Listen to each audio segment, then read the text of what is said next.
Hello, Twitch, and happy 1 year. It's been about a year since the Discord RP started. One server change, a bunch of new faces and people. So we're gonna do kind of a fun stream tonight, and kind of a festival that kind of makes sense, doesn't make sense. Who cares? We're gonna have some fun with it. So let's check in with all players. This generally is DM'd by Badfish today. Hello, channel of multiple people. Hello. Hello. Hello. Meow. The Maddest of Fishes, as DM, technically. What starts happening to people? Well, everywhere, no matter where you are, you find yourself compelled to take a step out of whatever it was you were doing. Step out into a nice open space outside, and a beam of bright light comes down from the sky, shines down on your character, and you vanish in the beam of light. You see nothing but light for a time, and then suddenly you're standing on the ground again.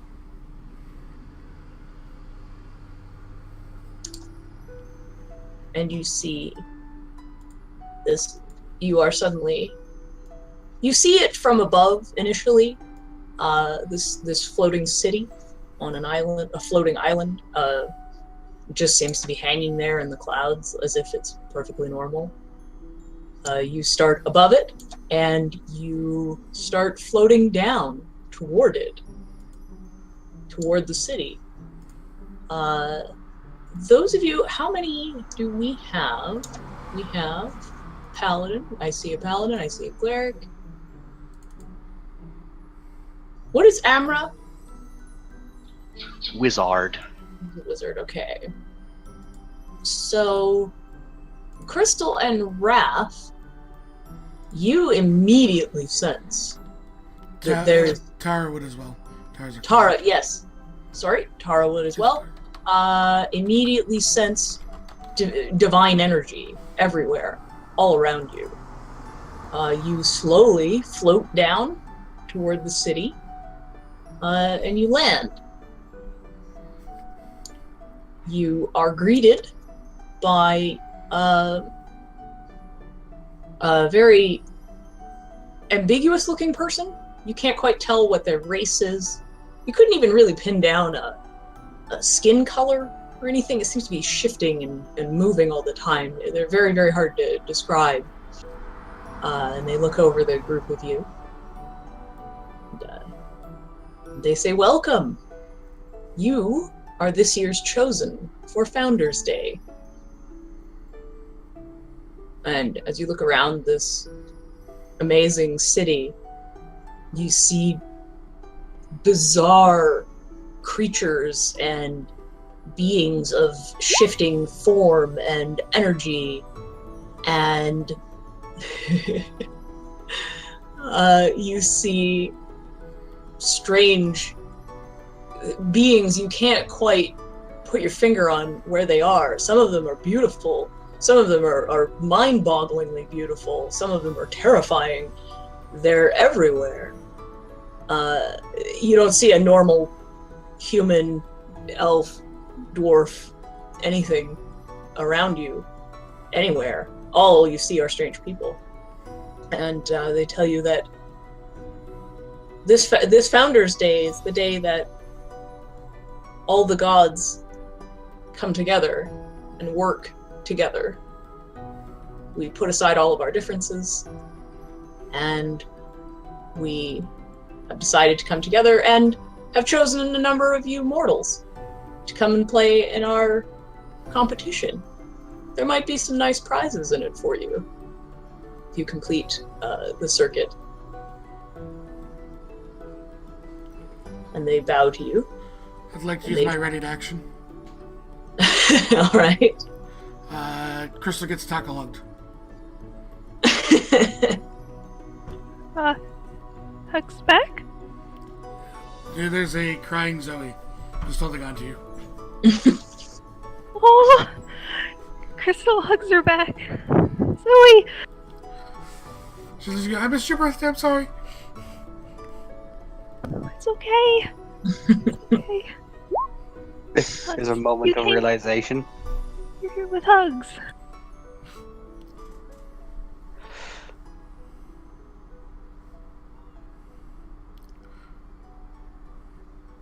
How are you? Are you okay? She just nods, not letting go.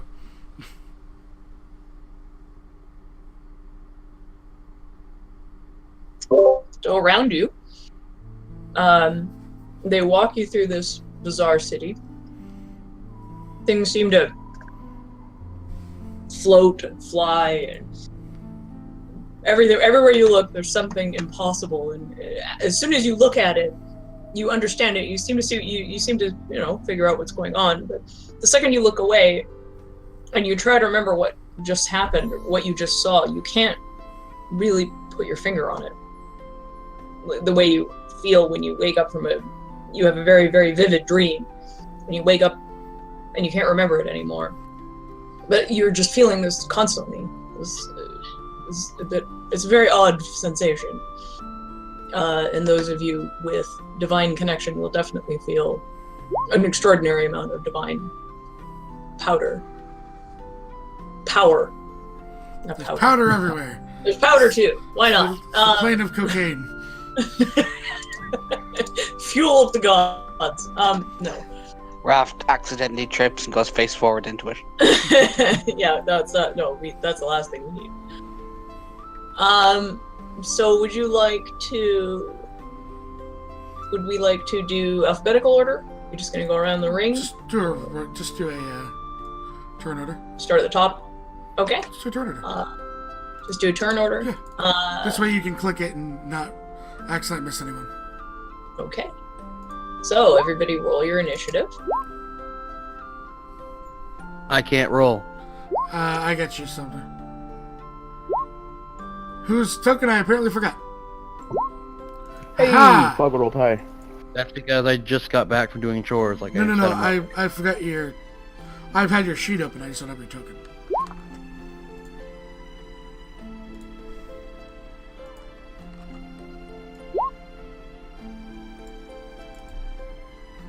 And I close roll 20. Durr. And I've just closed roll 20. God damn it.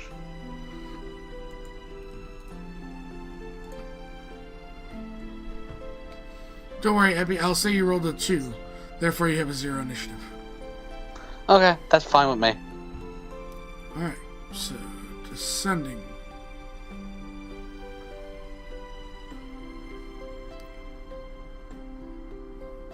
Alright. So is that everybody? I think so. Anybody missing out of the initiative order? I think that's everyone. Okay, so I would like for you guys to, you guys are going to be getting points.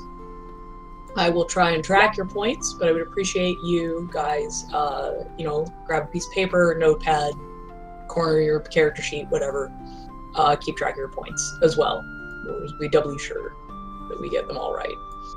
Now, Bogle, since you get to go first, is there any particular order you would like to do this in, or you just want to start at the top and go all the way around?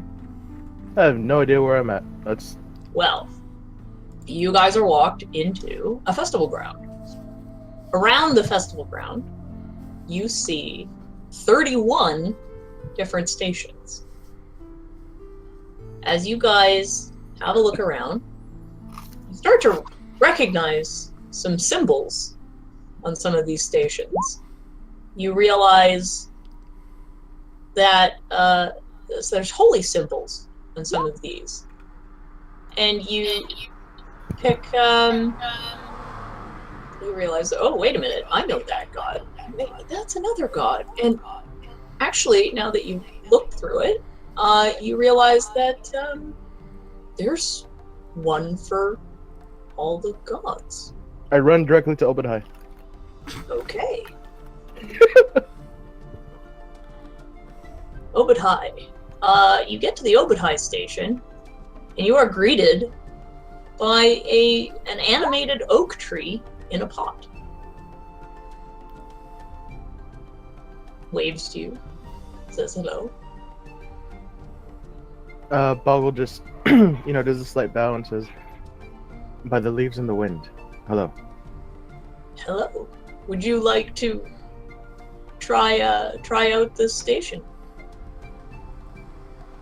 Yes, I'm not sure what I'm supposed to do, but it seems interesting. All right. So he waves you inside a tent. Inside the tent, there are the tent. I call it a tent. Really, it's made of. It's actually like a tent, but it's all grown. It's a tree that has been several trees that have been grown in the tent shape. You go inside, and there are a whole bunch of wood elves sitting in chairs. And there is an ent standing at the front of all of them. Your job is to convince the wood elves to become ents to protect the forest. You can choose what skills you would like to use, and just explain how you're going to. Now you understand, of course, that these wood elves are going to become ents voluntarily. They're going to become ents temporarily. This is they must become ents to fight a specific battle, and so you need to convince the wood elves with whatever skill you would like to use, or item or tool, whatever you feel like using. This seems oddly familiar. What's that? This seems oddly familiar. Yeah, it does. So how are you going to convince other people? The same way I did back then.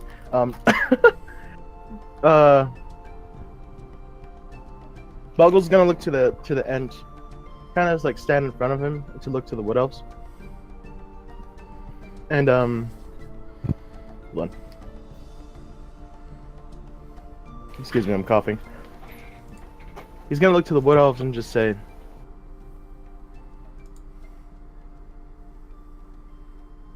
"Brothers, kin, this ent is one of nature, and by the blessings of Obadhai, he needs our help. Now, I have served over 190 years of my own life as one of these creatures. I have served to protect the forest, to fight against blights, and to fight against other evil druids.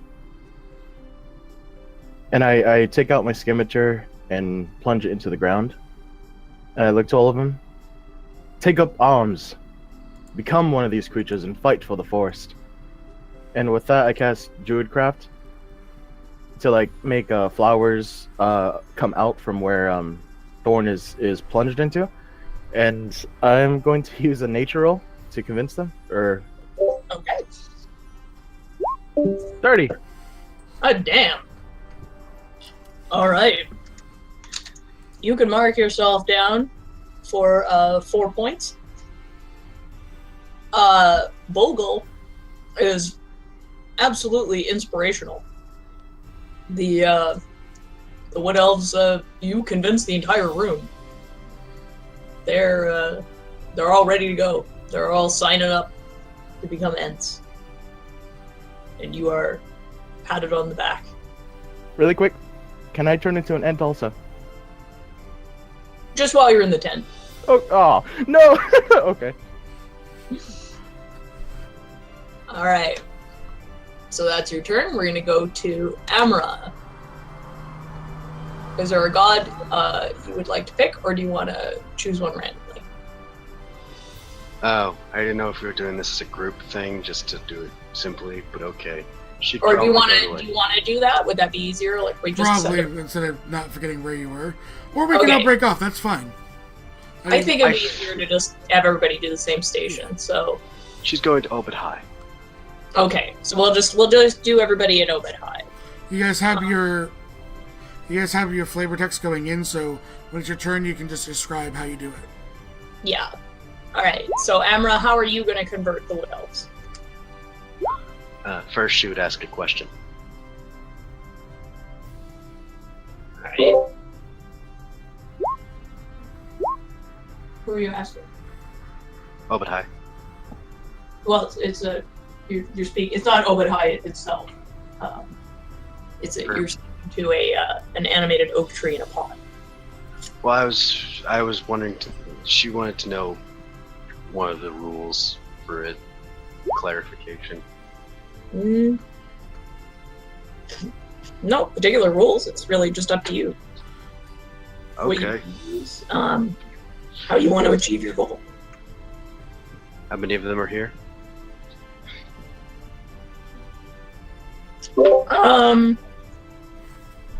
Say 20. 20, huh? Okay. I'm going to start casting. Let's see.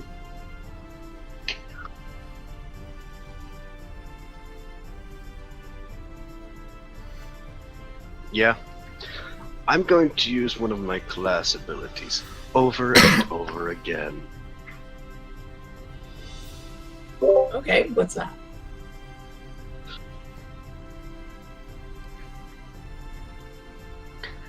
Doesn't say that I run out of this, so I think it's just I can't do it on the same person over and over. I'm going to use Hypnotic Gaze. Okay. Hypnotic gaze. Do you have the spell? Oh, okay. Their movement speed becomes 0 and they are restrained.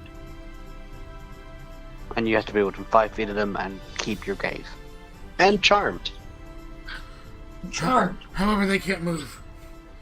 Does that affect how they... Okay. Well, then I guess I could do Friends. A lot. Pick one and go with it. Pick one and go with it. So let me know what you want to do. So you're going to do hypnotic gaze. Is that what you're... If they can't move, they can't transform or whatever? No, you're just trying to convince them. They will go and sign up and transform on their own. You're just doing the convincing. Okay. Yeah. Alright, so you're going to go up to each individual person and you're going to hypnotize them. Okay. Pretty much. Now they have to make a wisdom saving throw versus yours. Okay, but we're not going to roll for them. You need to make a roll. So you need to pick. It's what gonna be you- it's in this case. It's her spellcasting mode. She's a wizard, meaning intelligence. Make an intelligence check. Yeah. So make an intelligence check. Not a save, just a check. Oh wait, no. How about I do something different? You've already locked them in. You can't go through 9 Yeah. options. Oh, okay. There's a ton of people, and 31 understand. stations. I understand. Okay. Then yes, Friends. Like intelligence.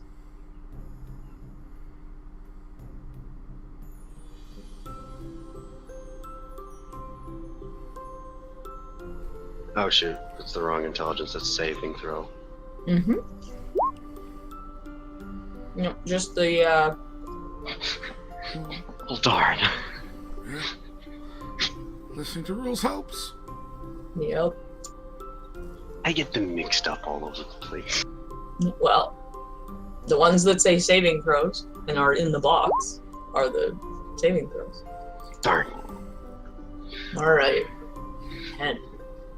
You are not tremendously convincing. I think that they generally find your method a little invasive, little too close personal space kind of issues. So Yeah. you really only managed to convince a couple of people. All right, Is that Okay. an it's your image? turn. Zoe. How many points do they get? Just remember to tell her. For 10, he gets 2 points. So Zoe finally lets go of Crystal. Says, "I'll be right back," and walks in. She looks at all of them and goes, "It's your choice. If you are followers of Obadai and you believe in the cause, then you should. However, I'd like to say there's probably one benefit. The only Ent that I have known, he can be kind of like a stick in the mud. But he met the best cleric I know, and they got married. So maybe you'll find your love. And she's gonna use persuasion.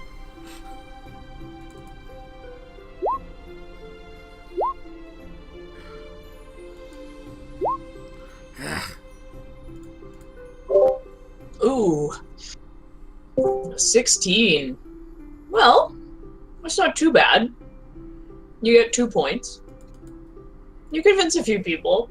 A couple of them aren't, the love aspect does not really, doesn't really seem to be what they're in this for. She looks at the rest and goes, well, fine. You'll meet her later. She's awesome. And walks out. Alright, Gian. The animated oak tree would like you to, convince these elves. I guess I'm going to have to look up. Oh crap! I don't know anything about gods. You were still told the task. Okay, well I'll try to convince them by saying historical accounts of if people do not volunteer for something, usually someone they don't want to volunteer will volunteer. Okay. What are you gonna roll? History. Okay. 18, not bad. So, yeah, you actually, you actually convince a few people, with that tactic. Doesn't seem to quite get everybody's attention, but, you do feel like those stories have had an impact and, really gave them something to think about. And you can take 2 points. 2 points. Alright, Matthew. Okay, so Matthew will step up. Now I've got to be convincing, correct? Yeah, in whatever way you want. So he's going to step forward. He'll take his great sword out and just hold in 2 hands facing down like a cross. And he'll look at everyone. Brothers and sisters of Overwood High, I come here to ask you one simple question.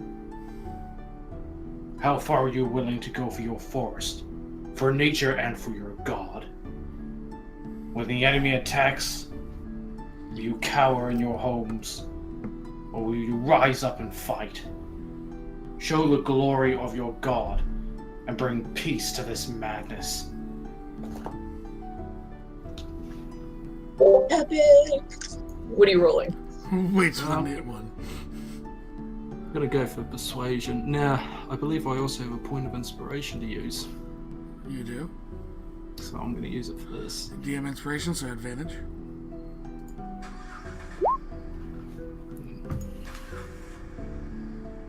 Mm. 21, nice. So, yeah, you do well. They're really, feeling it, these guys. And you can take 3 points for having convinced most of the room. Sweet. Alright. Don't lose your cool. Don't lose your cool now, Matthew. Magic it. Crystal. Crystal hugs Zoe and say, I'll be right back. And she'll go up into the tent. And how many what else did you say there were? About 20. Hi. My name's Crystal. What's your guys' name? In the interest of time, I'm not going to tell you all 20 of their names. That's okay. But they all tell you their names. She'll look around and she'll look to the ant and back to the wood elves. And she'll say, what's being asked of you is a very tough decision and a choice that'll affect you. And I just want to say that one of the only but what he's asking you to do is to become a protector of the forest and to protect not only the forest but the inhabitants within. And the only person that I know that was turned into that, like you will be if you accept, also became one of my best friends and love of my life. And even if you don't believe in that or anything, it was a good cause, and we likely never would have met. It's a great way to serve. It's an honorable way. You'll have a lot of adventures, and you'll meet amazing people you never would have normally. There's a lot of good, and it far outweighs the bad. Okay. What are you gonna roll? She's gonna use persuasion, and she's gonna use her halo. Okay. Advantage. She automatically gets advantage. Halo. 24. Nice. Okay. You get yourself 3 points. And you've convinced most of them. She gives them all a hug. They like the hugs. Alright. Nephir.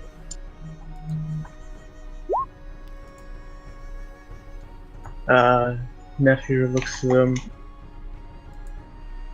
and kind of walks in, slowly pulls down his hood, and he sighs loudly, but he begins talking in a almost regretting voice, saying that I am not your friend, but these trees, these ants, they are your true friends, and they serve your god just like you do, and that falling down to them is something that you should do. And I guess I'll roll persuasion for that. Alright.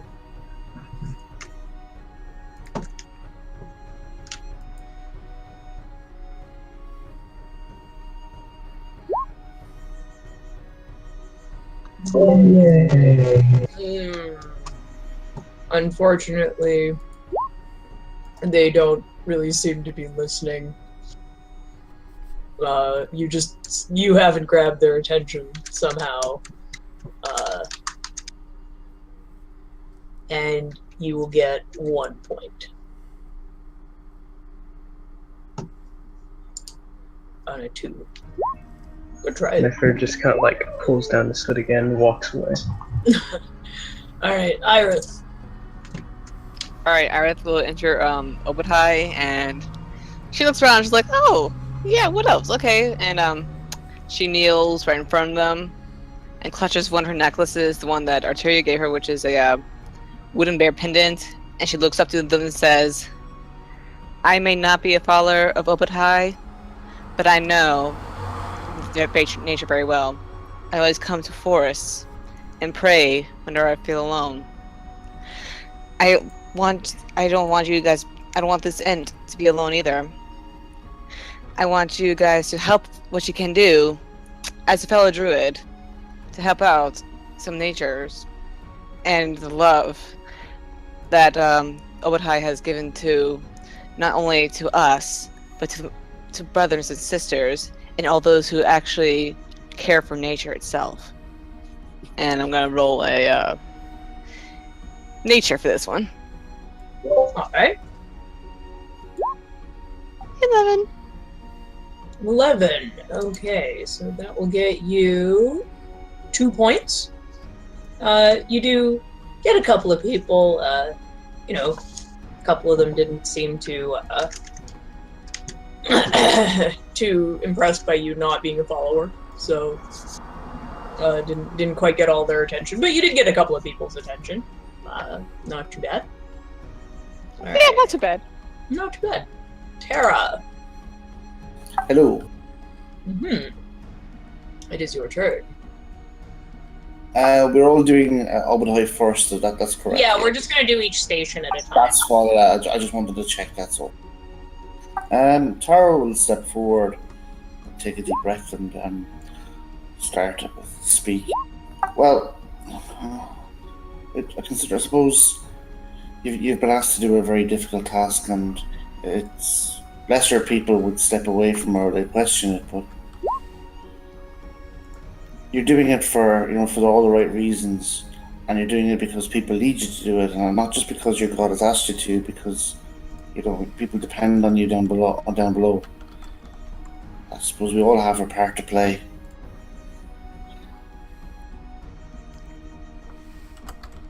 And she'll make a persuasion check. Okay.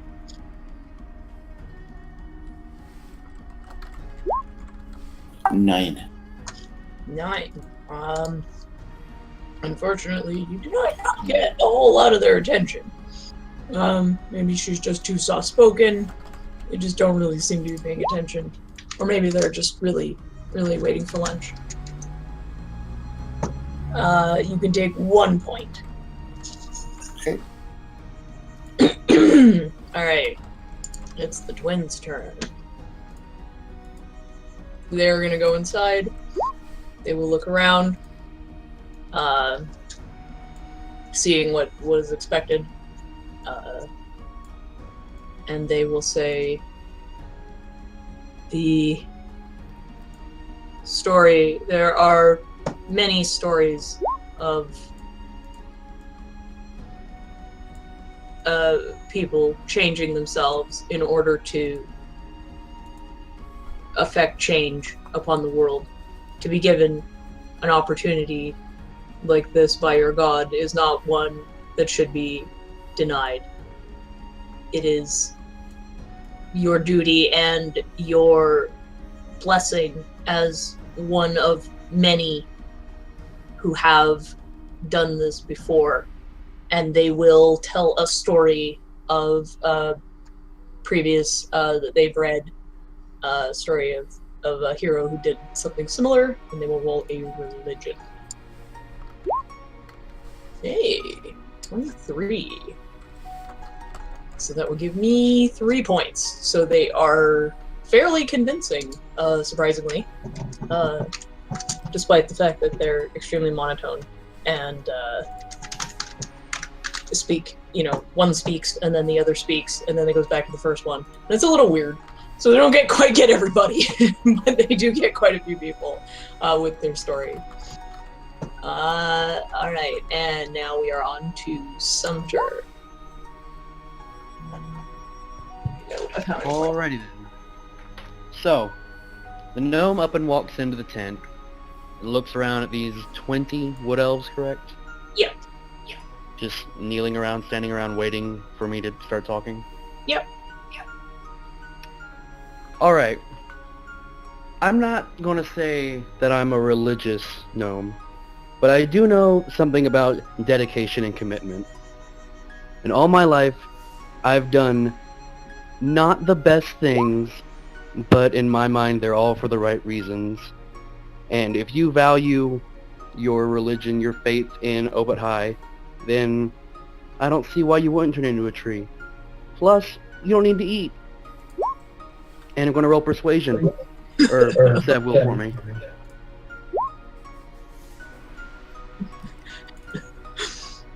$17. That's not bad. You convince quite a few people. They kind of like this concept. Now, wait a minute. That's right. No more trees. No more food. You don't have to go to the bathroom. You don't have to do all that. But then, of course, a few of them are dismayed by the fact that they don't eat, because it also means they can't drink booze or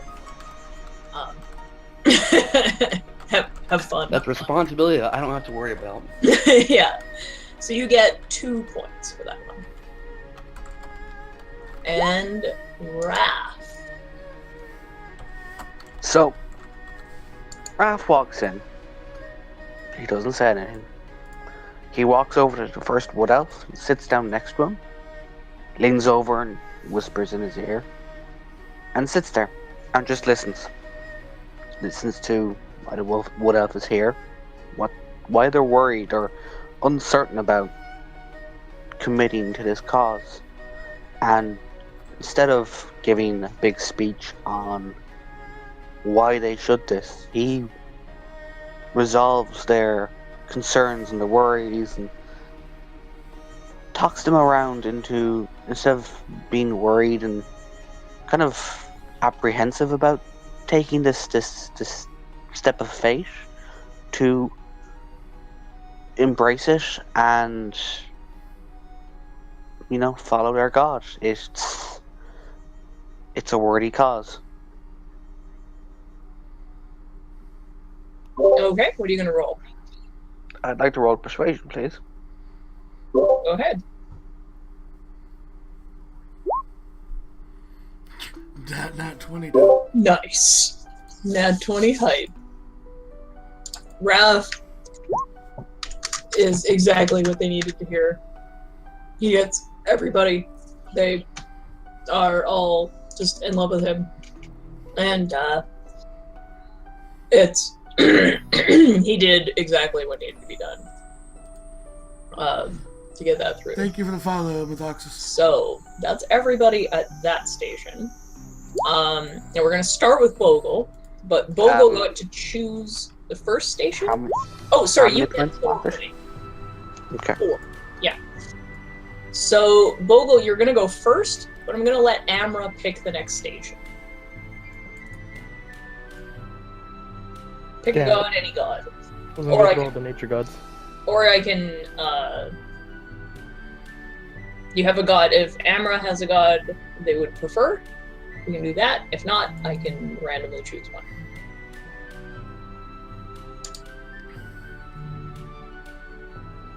Is Amra not here? Okay. Then I will go to... He's typing. Oh, typing. Okay.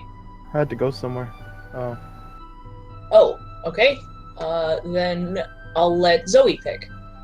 Where would Zoe like to go? Oh, are you back? Can you not speak on voice chat? Aye. There you go. Okay. You need to pick which... Moradin. Moradin? Okay. So Bogle, you're gonna go first. At Moradin. Who's Morden? Or we'll let... yeah, we'll start the round over at the new station. So, Moradin, you guys go to the next station. It is a blacksmith shop. You walk in and you see a dwarf. You don't actually know what this dwarf specifically looks like because they are covered head to toe in black soot. Just covered. And they're very, they're nice, you know. You've got a forge there, and you are given tools and instruction to use the forge and create some kind of item. Anything you like.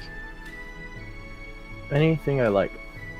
And you can pick what kind of a roll you would like to use to make that happen. Okay.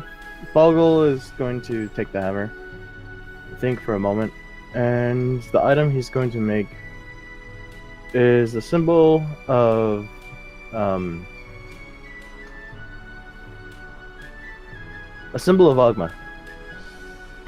And he's going to use athletics to create this thing. Okay. No!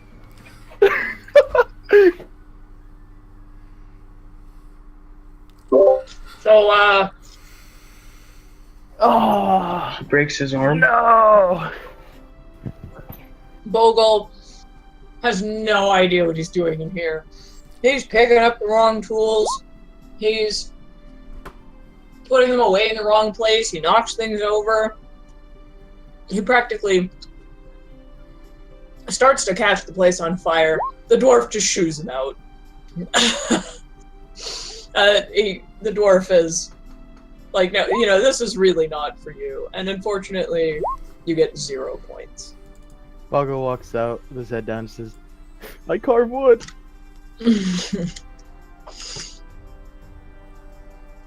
Alright. Amra, Okay. what are you gonna do to forge? What are you gonna forge and how are you gonna make it? I know how she's gonna make it, but I'll say she's going to forge a scepter. Sounds cool. Roughly magical, and she's gonna do it. You're out of metal, and she's going to do it by observing the other blacksmiths and trying to figure out how to do it herself that way. Okay, sorry, Seb, my cat's throwing up. Can you? Yes, of course. So what are you trying to roll? I was hoping investigation would work. Okay.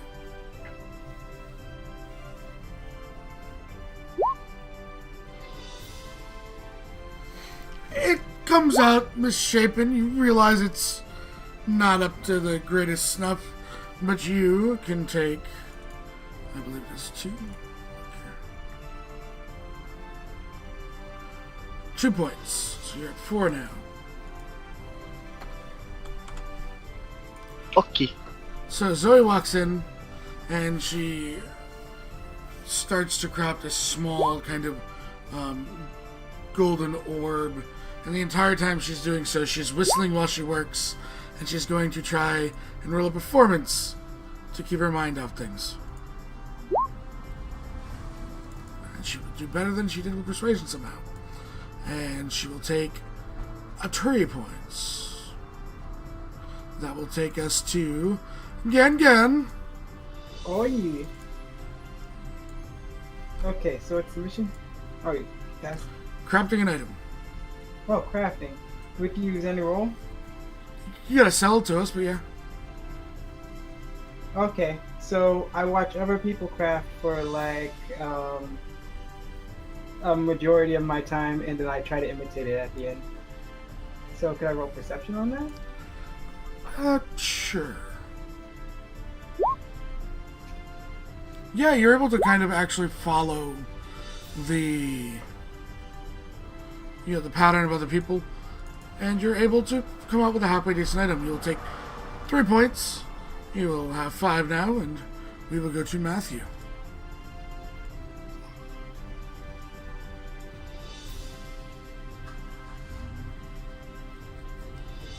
Okay, so Matthew is going to create himself a new type of chest piece armor, and he's going to inspire it based on the academy from where he trained. So basically like an engraving of a wolf, you could say, throughout the whole armor.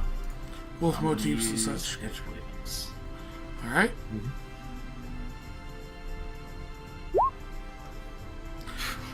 I mean, the armor itself comes out relatively, crafting armor, not terribly hard.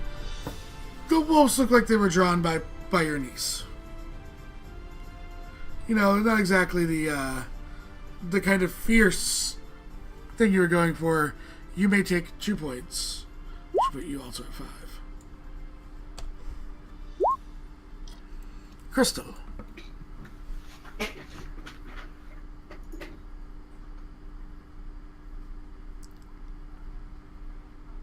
Okay. Yeah,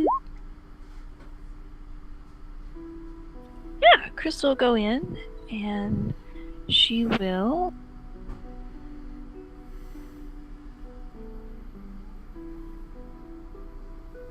Yeah, I don't think she.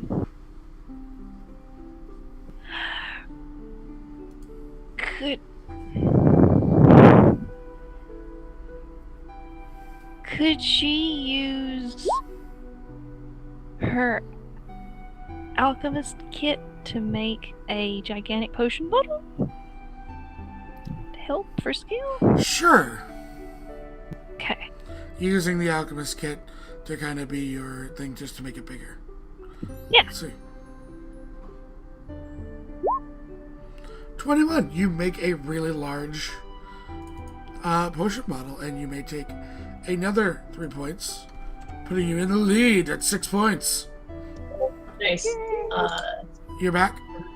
I am back, yes. Okay. My poor kitty. I'm going to do a step out of capers. I'm going to get a B. Okay. That will take us to Nephir. And Nephir's gonna look at it, and he's going to look around for a little, and he's gonna walk up to the forge and begin hammering away at a piece of metal and try and make a simple sort of stiletto type knife. Okay. Athletics for that. Okay. So just brute strength. Nice. So, let's see. Where are we at? Oh, come on. So you end up making a pretty fabulous looking knife there. Are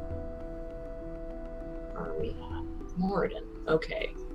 I just need to put everybody's name in here. Alright, so Nephir, you make a badass knife.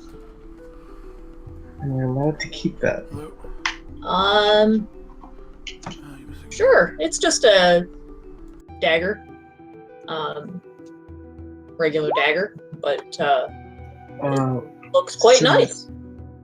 Since it's in that 20, would it have a like minor magical property? No.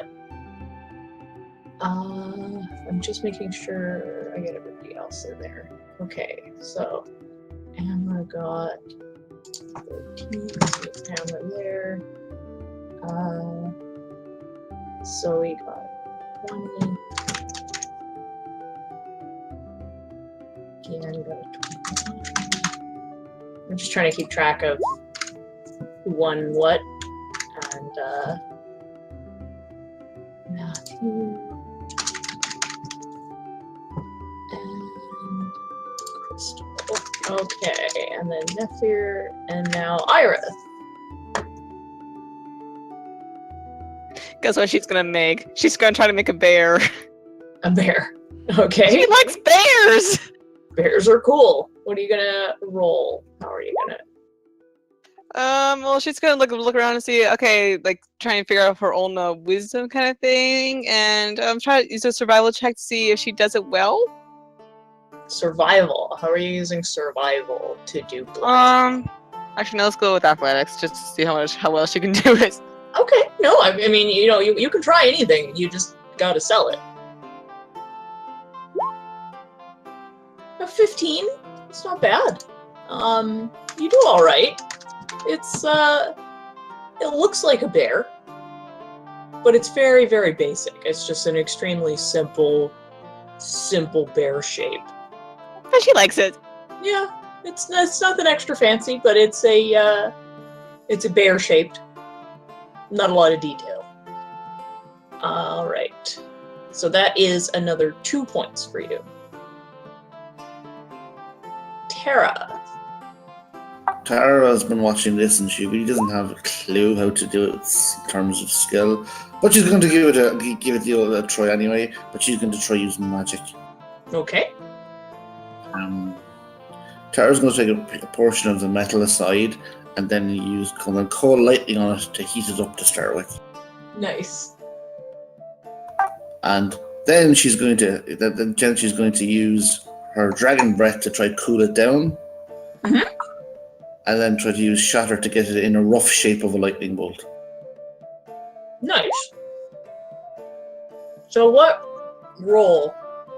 I'm gonna go with, I'm not really sure now. I suppose religion check because it's divine magic. Okay. If that's all right. Mhm. 17. It's actually pretty good. There's some minor marking still on it, from the sudden heat and cool and lightning and everything, the unusual way that you went about it. And it's not tremendously detailed, but it's pretty nice. That's pretty good. She's very pleased with that. Yeah, 2 more points for you. The twins. twins are a little excited about this. They come in, they look around, they look at all this stuff, they chatter at each other in their very odd language. They make a pile of, they don't actually go for the nice metal, they go for the scraps. They pull out a whole bunch of scraps, choose through them to pick the right colors and styles that they need, and they're going to try and make themselves a they're going to try and make a little metal dragon for Elon. So they're going to use the fabricate spell, and then because they're doing it with magic, I'm going to roll. Would be their casting check. Yeah. Yep. So that would be an intelligence. Ooh. It's not that great. It's not that bad, but it's not that great. And they get 2 more points. Okay. And now Sumter. Was the challenge to smith something, or just make something out of metal? Because the gnome has tinker tools in his bag. Okay, yeah, you can use those if that's what you'd like. You're just given the use of the forge, so. Alright. Sumter's gonna take out his tinker tools and the example model from his bag of a small mechanical canary and attempt to recreate it again.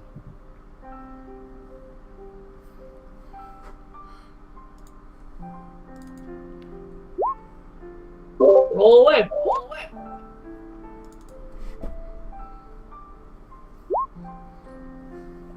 Okay. You, I don't even know what the roll is. a 13. Okay. You, you don't manage to make it clockwork. But you do manage to make, sort of the outside shell of the little bird. It's quite cute. But you haven't quite mastered the moving parts aspect of it yet. So you managed to replicate it in form, but it's not functional. It doesn't move. I got you. 13 is not quite enough for that. Okay. Raph. Hello. Don't forget to put your little trinkets. Yep. Don't forget to put your little trinkets that you make on your sheet. Okay. So, Raph is going to step into the forge, and you can almost see the melancholy in his face, and sighs. And he's going to walk up and pick up one of the hammers, and he's going to start to hammer away.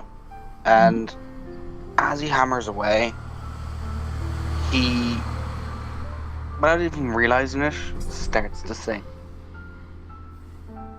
And it's a song he heard someone sing quite a few times while they were smithing. And he's going to try and make a helmet. Okay.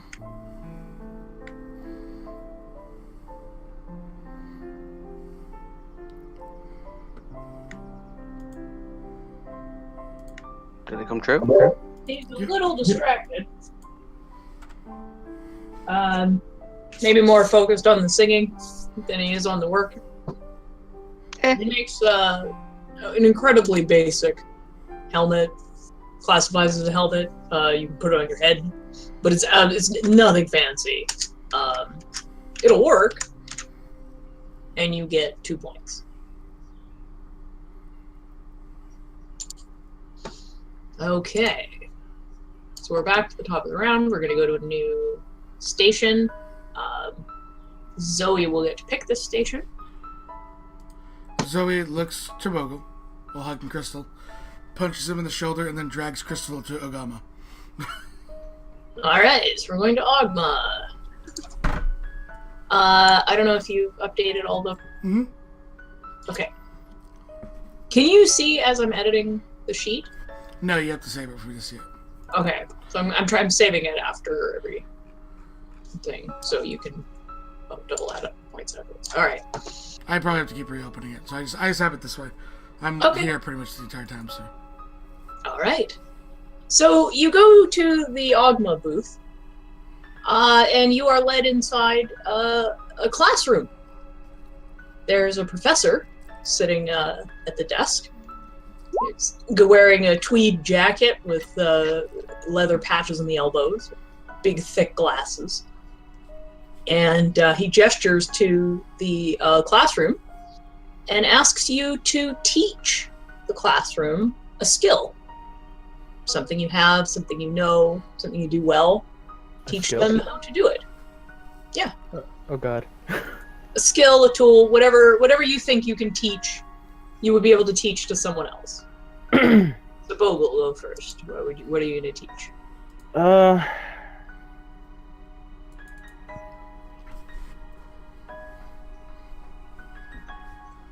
Bogle is going to look through his bag real quick. See what he has.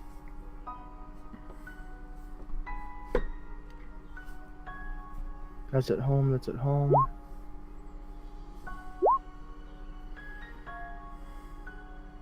Oh, what's around this classroom? Is it just empty? It's open RP here, Bogle. You can Yeah. Open So- RP? Okay.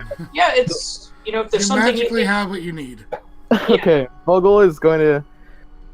He's going to take a dragon heart, Okay. and he's going to start grinding it down into dragon heart dust, used to, a component to make, high-end potions and stuff. And Okay. as he's grinding it down, he mixes a few herbs, and he's like slowly trying to, show the class what he's doing. He's gonna, name out the herbs, show his technique of how he crushes down the dragon heart, and he's gonna use his herbalism kit to teach the class how to make, what's the word called? A Poultice. poultice. Thank you. Nice. Well done. Yeah. You get 3 points. You impressed the class. You've kept almost everyone's attention. People look like they're into herbalism now. Good job. Amra, what skill would you like to teach the classroom? I don't know how you would teach somebody investigation. Okay, You we'll try know- and think of it. Yeah. It's that or some magical spell.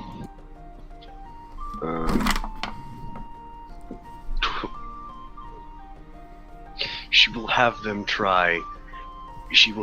watch the scene, and then try and notice the giant gorilla walking through. While they're all trying to count basketballs. Okay, so she's providing a distraction Yes. and then providing something that they're supposed to notice while the distraction is happening.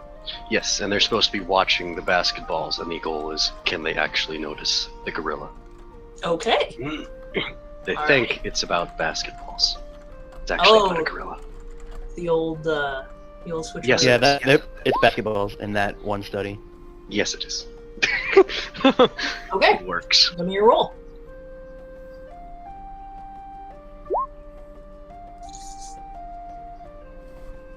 That's pretty good. They're not all of them catch it, but they've learned a lot from trying, and yeah, they're all really interested in it. They think it's a really interesting concept. They really like it. They take 3 points. Sweet. Zoe.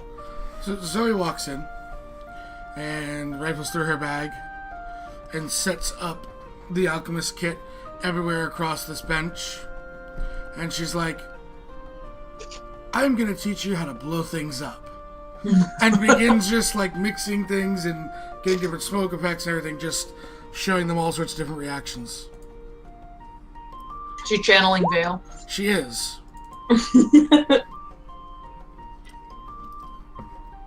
Oh, nice. I mean, everybody loves explosions. So, Zoe does well. They're very impressed. You get 3 points. Everybody loves explosions. And one thing I should say to everyone, since me and Figures forget to say it, your points are actually you're giving these like almost white gold coins from each station. So your points are actually physically items, by the way. They're coins, so don't lose them. Yes. They have little numbers on them. The So, Gans. what skill is Gan? What skill? I'd probably try to teach them acrobatics. Okay, so describe that. Okay, so I teach them a basic parkour move where they jump over a small wall in the most efficient way possible. That doesn't involve hurting yourself. Awesome. 19? 19, good.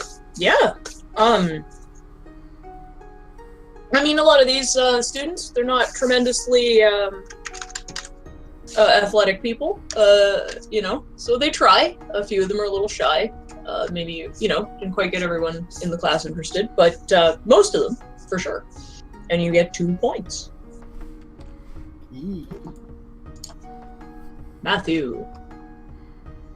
So Matthew's going to teach them how to act nobly and give a speech. So he's going to go Okay. right, shoulders back, open up the esophagus. Project from the diaphragm.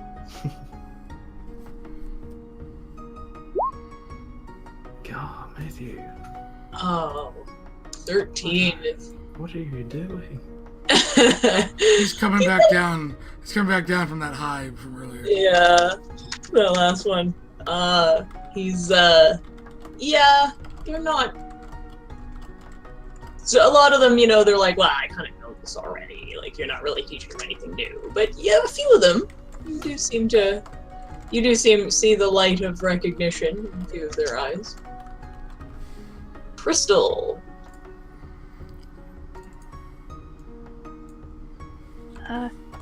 Crystal will reluctantly let go of Zoe, and she'll go into the classroom. Hi. And she'll go up and talk to the teacher about what they were learning that day, Okay. and just to make sure that they were on the same page, that she wasn't interrupting anything. And she'll go to the cabinet. She'll get out some bandages and like some sutures and stuff, and she'll teach them how to work with medicine. Okay. As they can. So like basic first aid skills. That way they can take care of themselves or others. That's a good idea. And because this is her god station, that's a 30. That's a 30. I'd like to remind you, please, to keep all commentary in character. Yeah, we don't need any extra stuff. Crystal they just are blown away by your presentation. They're just fascinated. This is stuff they've clearly never learned before, and they're super into it. You get 4 points.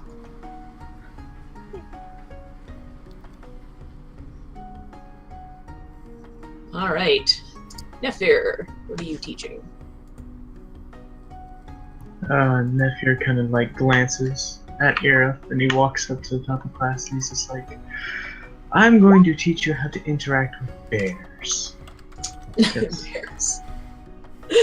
All right. So he gives like a presentation almost of how to approach a bear what not to do, stuff like that. Okay, that's a good lesson. Good thing to learn. Unfortunately,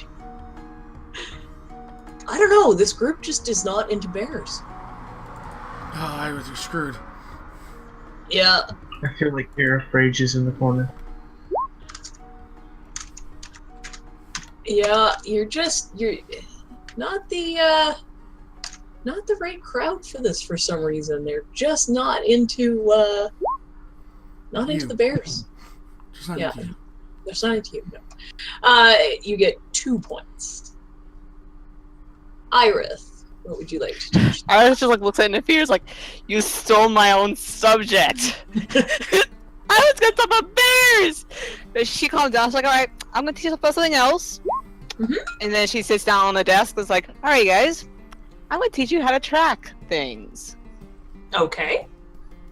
So basically, she's I'm sorry. I'm so disappointed you didn't say, I'm going to teach you about polar bears. So disappointed. Or pandas. No, just kidding. She has teachers, alright. She could take them outside for a bit to show them some different tracking things and basically the different animals that they should be tracking, especially for those who are hunting. Okay. So that's me a survival check. Okay. Nice. So, everyone's super into Iris' presentation because apparently she brought actual animals with her and makes them walk through the mud, and everyone could see the tracks. Even the students knew that her not talking about bears was something special. That's why they're into it. They're all into it. Look at all the animals! So you get 4 points. And also, cute animals always raises your likableness. Tara. Tara will enter the classroom and kind of look at everyone and, geez, that was a tough act to follow.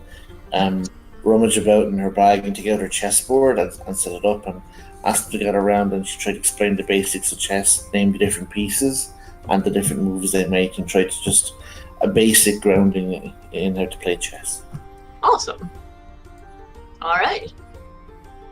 Give me your roll. There you go. 17. It's pretty good.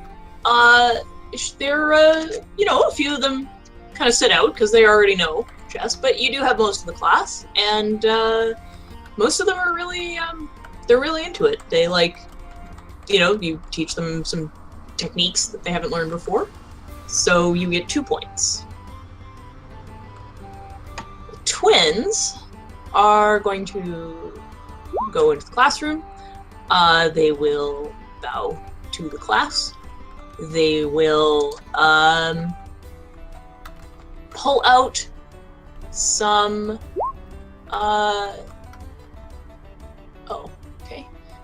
they're gonna pull out some stone and their mason's tools, and they're gonna show how they work with stone. They're going to demonstrate beginning to end, how they prepare, all the tools that they need, everything like that. And they are going to not the best.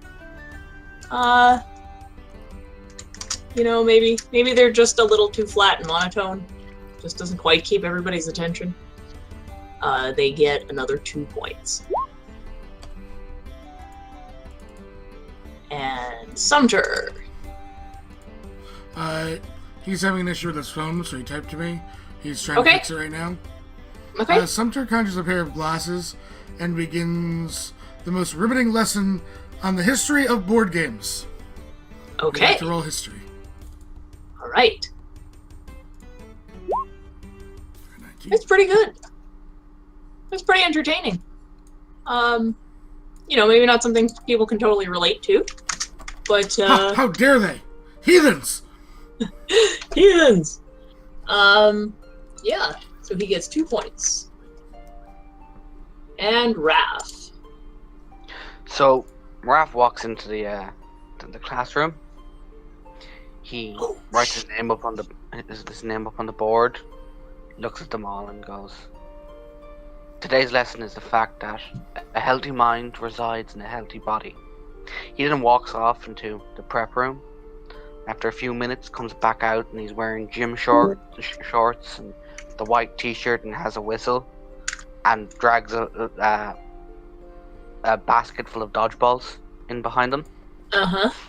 And he starts flinging them at the students and shouting "bombardment" and just throwing dodgeballs at the students. I'd like to Okay. roll athletics. All right.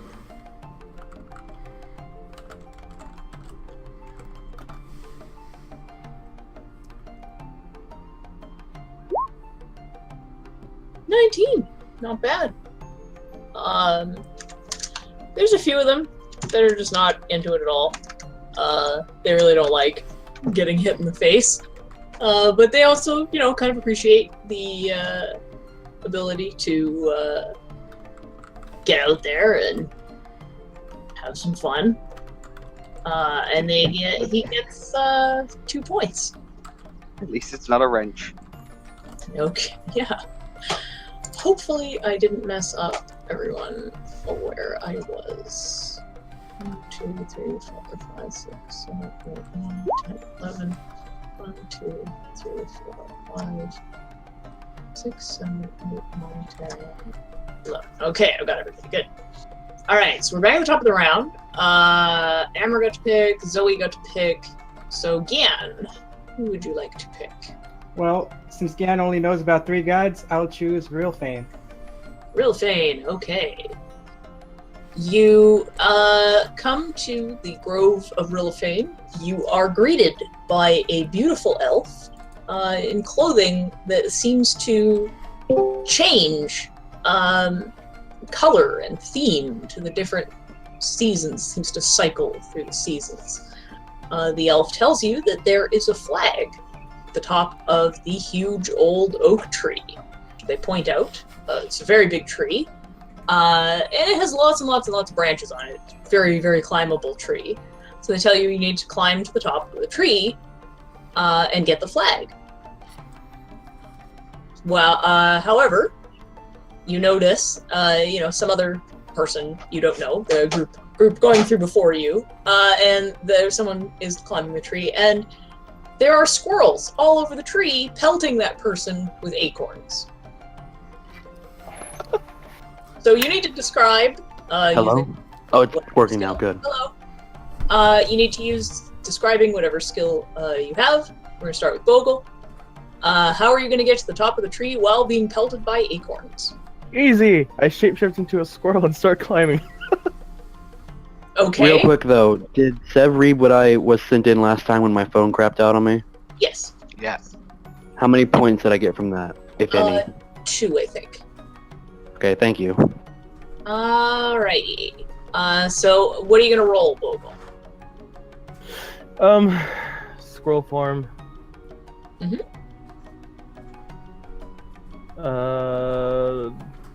Let me see.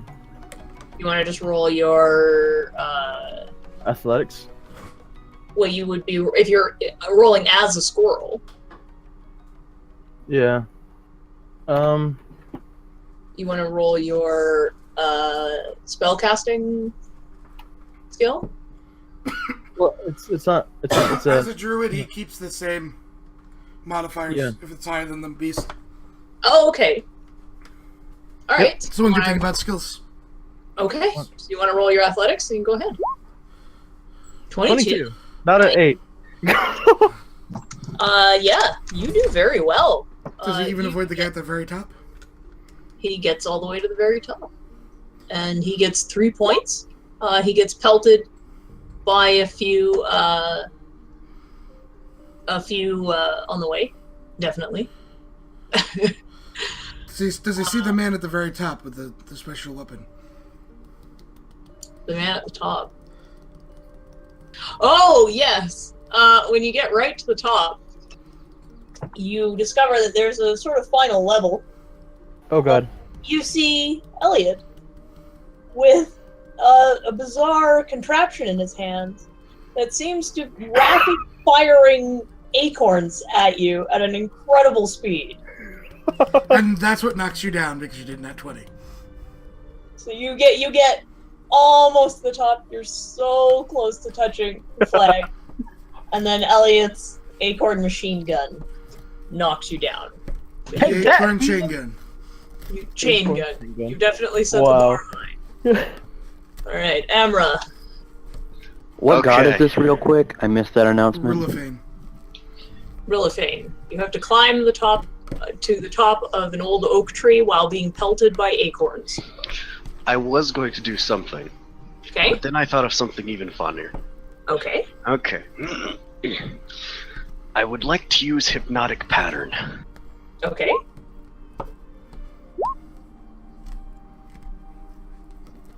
So a 30-foot cube. Okay. Where are you casting that? As high as I can. Alright. And then what are you going to roll to get up there? Casting mod again. You're casting mod, so that would be your intelligence. So just roll intelligence. Not a save, just the check.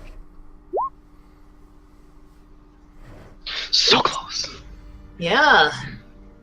18. Yeah, the hypnotic pattern works. You get maybe 3/4 of the way up. But the chain gun just takes you down. Sorry. I would have... Elliot didn't like the hypnotic patterns. Well, some of the squirrels are having a really good day now. They've got some what's that band? It's got some Led Zeppelin playing, in the background. And, they're enjoying themselves. The music can... The lights can go with the Led Zeppelin. Yeah. Zoe. Okay, so Zoe, seeing this and seeing Elliot at the top with a mounted chain gun, she pulls this metal saucer-like helmet in, and she goes, "This will be known as the longest day." She looks to Crystal. She somehow finds a sash that is adorned with acorns, and she slow motion runs and climbs the tree while throwing, and she's going to do a performance to make it look epic as in slow motion. And hope that the squirrels and Elliot also enter slow motion just to make the scene go. So I'll be rolling performance. Damn it! I rolled a 2 and a 1. So,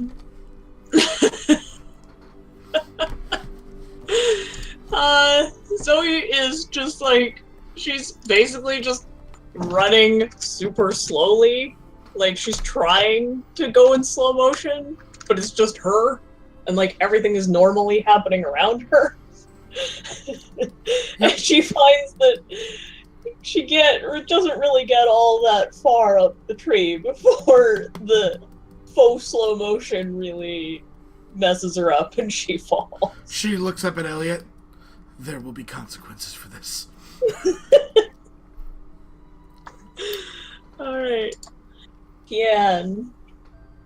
Okay, so I'm going to use my monk ability to catch whatever acorns I can while I use acrobatics to get to the top. Okay. Yeah, I actually remembered this time. Alright. So roll me your acrobatics. Not 20! Oh, God. So, again, out of nowhere, you guys don't even see her, and then the next thing you know, she's running up the tree, like that scene in the beginning of Ong Bak. Just bouncing from tree to tree, like, takes her no time at all. And on the way, by the time she gets to the top, completely avoiding Elliot entirely. She gets to the top, and she has an armful of acorns. Of all the acorns that she's picked up. Does she on the pelt way Elliot there. with them? So she throws them all at Elliot, dumps them all at him, and then comes back down the tree. You get 4 points, yeah. And you are now the top. You have reached. You are the first person to reach the top and touch the flag. Matthew.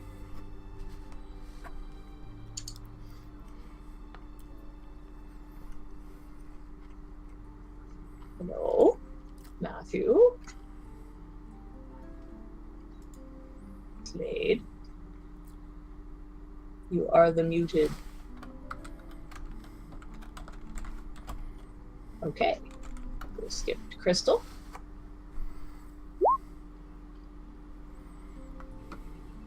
Crystal. Okay.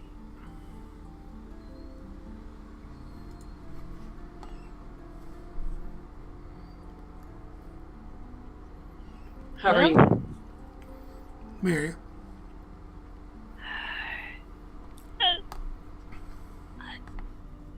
Crystal will. It might be more in the handling, but Crystal will attempt to study the tree and find the different, like, pattern in where the squirrels are climbing and where the acorns are getting chucked off so that she can climb it as efficiently as possible with nature. So the optimal route. Yes. All right. You do pretty well. You sit there for a minute. You look over everything. You start to see a pattern. You spot the pattern, and you get about 3/4 of the way up to the tree. But once you get to Elliot, there's no predicting Elliot. There's no way. He knocks you down. You tumble down to the back at the bottom of the tree. All of you notice that you suffer no damage at all. You're completely fine. No one is hurt. So you tumble back down, but you made it pretty high. You did pretty good. Nephir. Can Nephir try and use animal handling to let the squirrels let him pass? You want to convince the squirrels to stop pelting you and let you run? Go on. Yes. Okay. Give me that roll. You convinced a few of them. They're really enjoying throwing these things at people though, and you convince the ones at the bottom, but once you get about halfway up, there's like, nah, this is way too much fun, and they just go back to pelting you and knock you down. You get 2 points. Iris. Iris will also turn into a squirrel. Okay. She'll run up there and see how far she can go. Okay. That'll be your athletics, I believe. Alright. She does not get all that far. The other squirrels, she gets a little bit of the ways up the tree. A little less than halfway. And, oh, Matthew's back. Yeah, I'll catch you in a second. She gets a little less than halfway before they turn on her and start pelting. No! She yells, she pulls down. No! Tara. Tara, having watched this, is not sure she could climb, but so she tries a different approach. Mm-hmm. Tara will use your spell to create food and water, create a table of hazelnuts and acorns and, and then look at the squirrels and say, friends, all of this could be yours if you attack the guy at the top using persuasion. Okay. Ah, nuts. Oh. No acorns.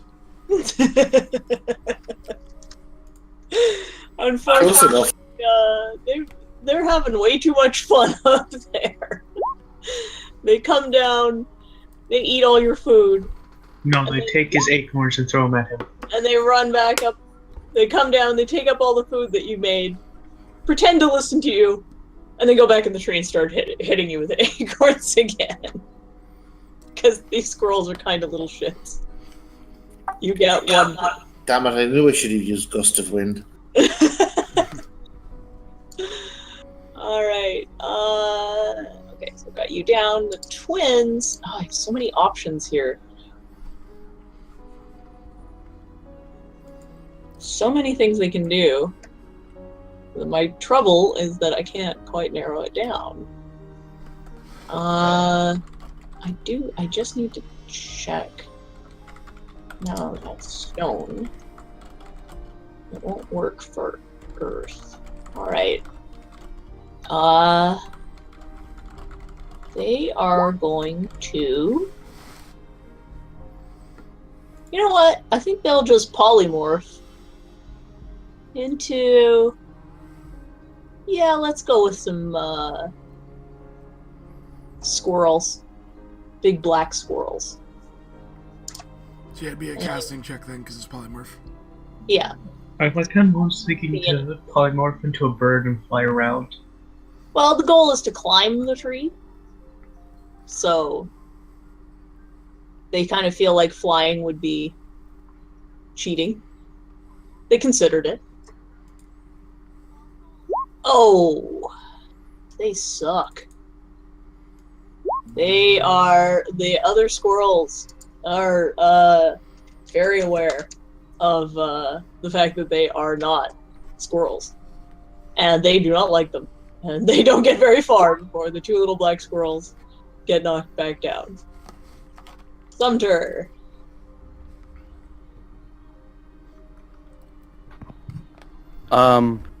Teleporting up the tree. Okay, with what? So there's two things that I use to teleport in conjunction. Misty Step as a bonus action, and the other one I can't think of the name of right now. Benign Transposition as a full action. So teleports up, back and forth, hopefully not getting hit. Transposition. Is that the It's a Conjuration Wizard feature at level 6. Okay. So spellcasting, I guess. Yeah, so roll me intelligence, since you're a wizard. All on it. You get a 20. Nice. You actually make it all the way to the top. Using this method. And you manage to gain yourself 3 points. And then I'm mowed down by the chain gun. And then are mowed down by the chain. Raph, I will get to Matthew right after Raph. Yeah, I've got what he wants to do with Matthew. He's just with someone right now. Okay. So if you want to do Matthew, and Okay. I'll do that. What is Matthew going to do? so Matthew is going to climb up the tree, but he's going to use his blood curse of mutual suffering, which will harm any squirrel that hits him. Okay. If he takes damage. Yeah, that's what he requested. So Okay. athletics, No, wisdom. Wisdom. wisdom. Okay. That's Blood curses if are all based off wisdom. Yeah. So Just a check. Just a check, not a save. No, you can't roll it? No, someone should Oh. have to me then. Okay. Not you. Do you want me to do it, or? Okay. Start Manage- talking about yours and we can just play it out in a second. Yeah.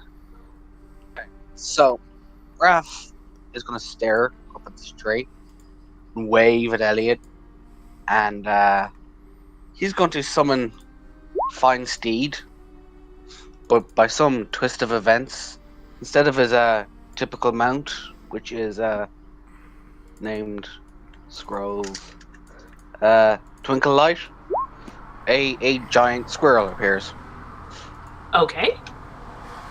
and he will climb onto said giant squirrel's back and proceed to ride said giant squirrel up the tree. Okay. So would that I don't be your spellcasting? Mm-hmm. Okay. So what do you roll for charisma? Yeah. Charisma. Okay. I'll roll your charisma. Nice. Yeah. You do very well. You get to the top of the tree. You actually managed to do that. So good job, Raph. I sick the giant squirrel on Elliot. Doesn't Yeah. work because you didn't nat 20. Yeah. You don't get quite you get almost to the top. You're so close. and then down you go. Matthew gets fairly close, but then he goes down as well. So Gian remains the only person in the group who actually made it all the way to the top. Bravo. 3 points. Did you say I did? Gam is the only one that makes it to all Yeah. the way. You made it. All You made it in outside of, like, you made it to the top and then were mowed down. Gan made Yeah. it all the way through because you're not 20. you had to. It's a tough one. Okay, so Gian chose. It's Matthew's turn to choose. 3 points for me and Matthew, or let's 2 for see, Matthew. 3 points. 2 for Matthew, 3 for Raph. It's updated Okay. on the sheet then, if you look at it. Big thing. Okay. So, Matthew, it's his turn to... Not here. We're skipping him. Crystal. Pick a god.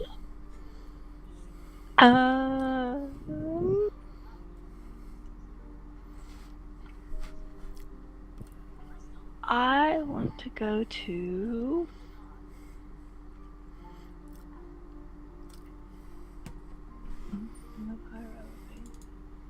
I'll go to Istis. Istis. Okay. You go to Istis, the Temple of Istis, and you see someone familiar to you standing outside. It's Valletta. She Hugs Crystal immediately. she leads you inside her little tent. She has you got the cards ready? I do. Okay. So she's going to pull you a card, and you're going to learn something about it. So we're gonna start with Bogle. You sit at the table. Give me number 1 through 4, Bogle. 1 through 4? Yep, just give me a number.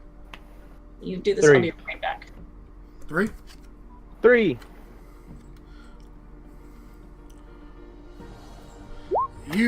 She lays down in front of you the Elementalist card.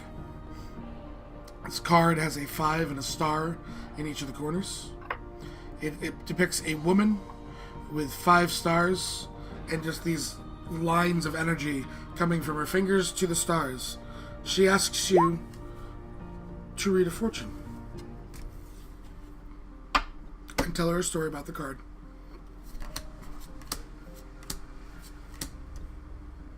You can roll a skill to get like an advantage, or you can use a skill as part of your storytelling. If you really have no idea what to start with, you can use your roll there, but Okay, so I'm supposed to read her fortune? just read a fortune with it. Just basically tell us a story about the card. Tell us a story using the card. Okay, so the card was the Elementalist, right? Yes. Oh god. What do I need to roll to start with it? Because I have no idea. So just roll me an intelligence check.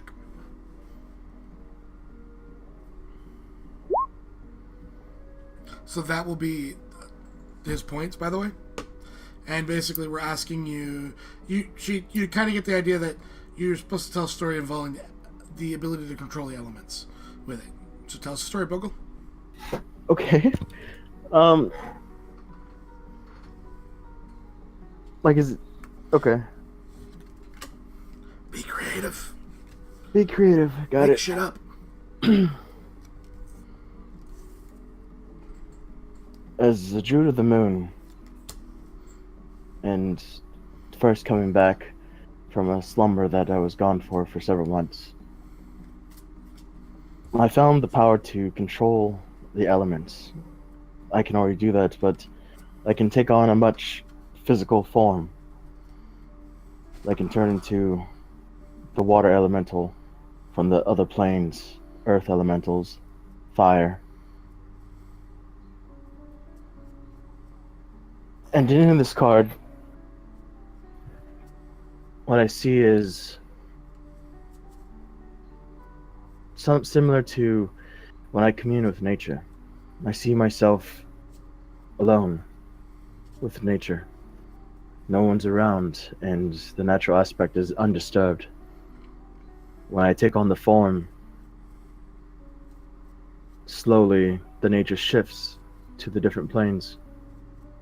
I see myself and I see the elements slowly grow within and around me, until, such as the earth elemental, the ground begins to form around me and molds with my being to the point where I'm one with the earth, both physically and mentally. If I'm with the wind, I turn into that type of form also, feeling as if I can blow and go wherever I wish. If I'm one with the water, I can feel the presence, the vibrations within the water all around me. She nods and places 3 coins down in front of you. He takes them and nods and walks out. Amara, 1 through 4. Amra. Amara, 1 through 4. Okay. Give me a number. I let you chance. I got 2. And she pulls over, and as you flip it, you see a card with one man pointing at the other in the face, and behind both of their backs, they both conceal daggers. You've pulled the traitor card. There is a 9 in each of the corners, and a I know symbol. exactly what to do with this. Okay.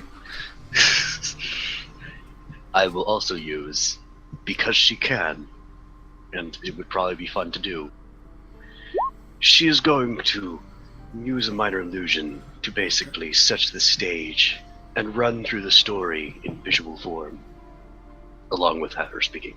Okay. Yes. So do it. Okay. I'm probably going to do just regular intelligence.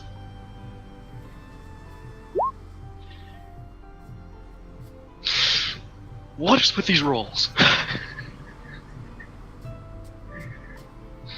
Still waiting on your story. Ah, yes.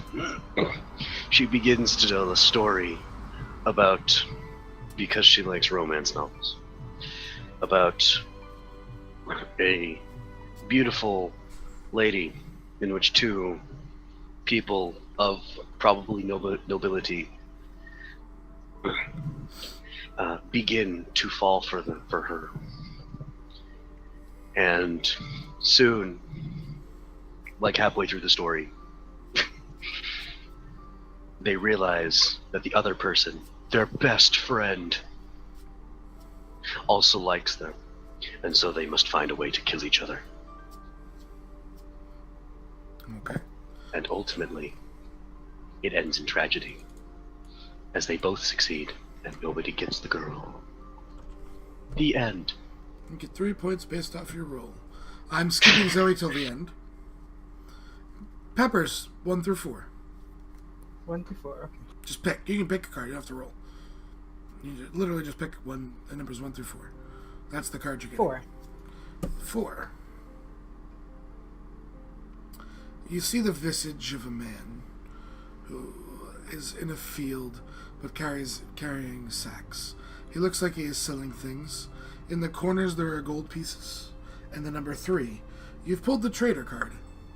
Like as an actual trader of goods, not a traitor. Okay. So we just make up our own. Yeah, make up a story with it. Okay. And if you can either roll to make your story better, or you can roll to get it like a starting point for me. So if you're lost, Okay. you're lost. Okay. I'm going to tell a story about grains of wheat. Okay. And how the winds affect them.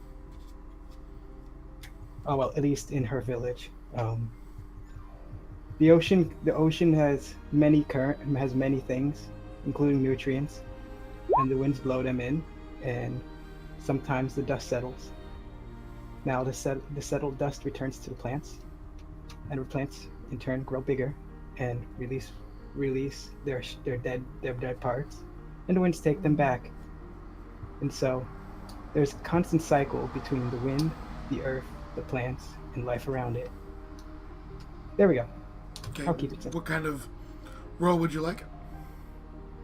Oh wow. I guess I'm gonna go with history, Okay.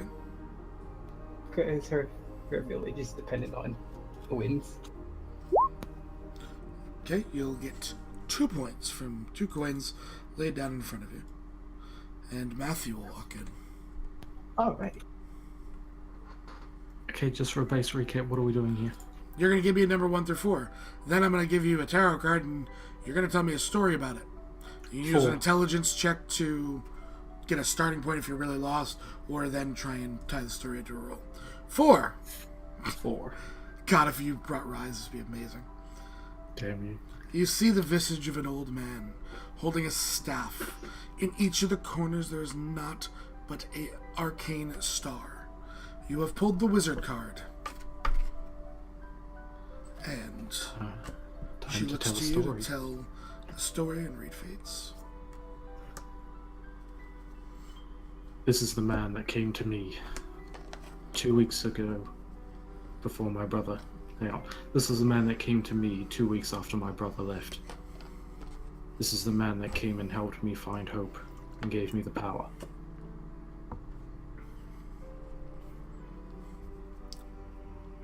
She looks to Matthew, her eyes glowing gold and not yellow. He was not a wizard, was he, Matthew? He is what you No. are. A mixing of the bloods. What roll would you like to make? I'll say, kind of walked yourself into deception here. Oh hell yeah. I think yeah, so for that I'll roll deception.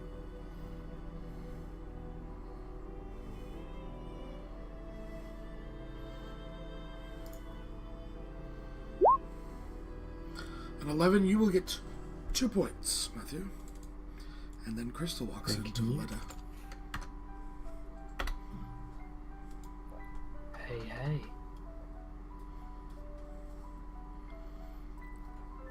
Fireflies? Hello? Hello, give me a number 1 through 4. 1. Number 1. You see a visage of a graveyard. There are as many tombstones and a gate out front. The landscape, however, is covered in mists. In each of the corners, you see naught but a crown. And your card is the mists.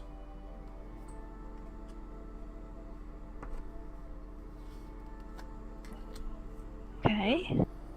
Tell us a story, Firefly.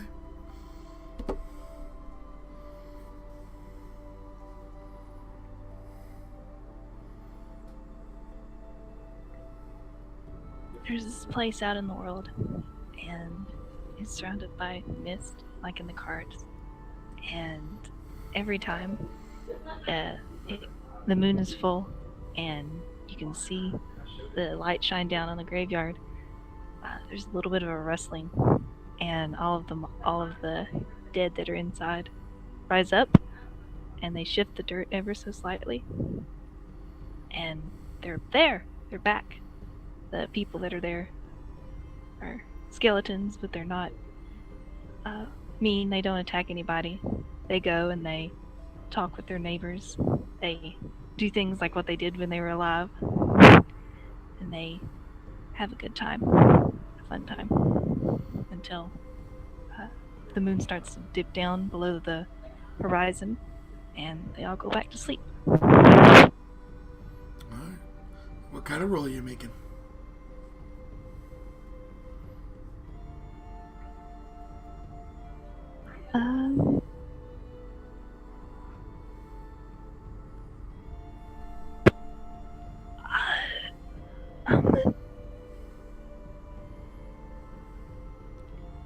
Religion. Sure. Undead, I can see it. Yeah. Valletta, this Nice. tear comes to her eyes. She smiles. I believe that is 4 points, right? Over 25? Yes. As she lays down 4 gold, or 4 of the white gold coins in front of you. As Crystal is running away with the competition. She smiles, gives you another hug as you exit. She hugs her back. Nephir. Or Nephir, whatever. 1 through 4. 3. 3. Ooh. You see what looks to be a dungeon with a single sort of chain hanging from very little light and a crown at each corner. You've pulled the Donjon card. What? Literally is the name of the card, buddy. I'll let you use it as a dungeon. Oh. Proper spelling. I can work with this. Nephir sighs and sort of just looks at it. And after a bit of thinking, he slowly begins speaking in a voice that's a bit low. He's slowly starts saying, "This is the story of the dethroning of a king. Well, it started off as usual, the normal stories. The villagers enjoying themselves, you know.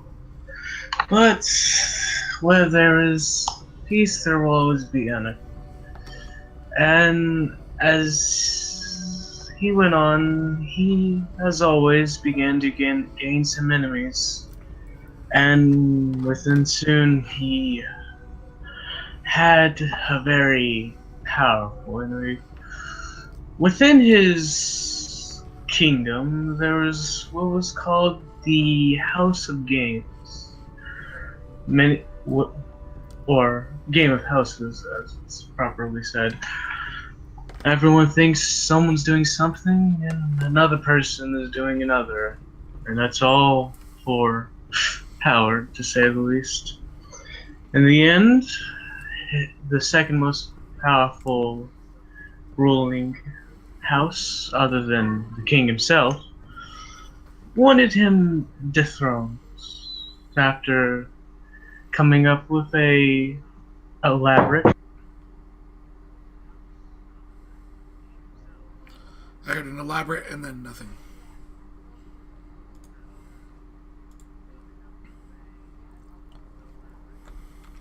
Oh, sorry, mic cut out. After coming up with an elaborate plan, they slowly began to lay evidence for a crime that he didn't commit. And in the end, it was almost complete treason, and he was thrown into prison. His own dungeon, in fact. Okay. Yeah. What would I roll? What are you trying to roll? I would say performance. Okay. It's an easy one to roll here. 17, she lays down 2 coins in front of you.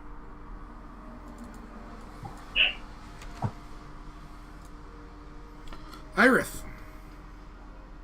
Alrighty, well, I'm actually not near roll 20, so you might have to roll for me. Again, should be asked first. I'm sorry. I'm gonna pick 1.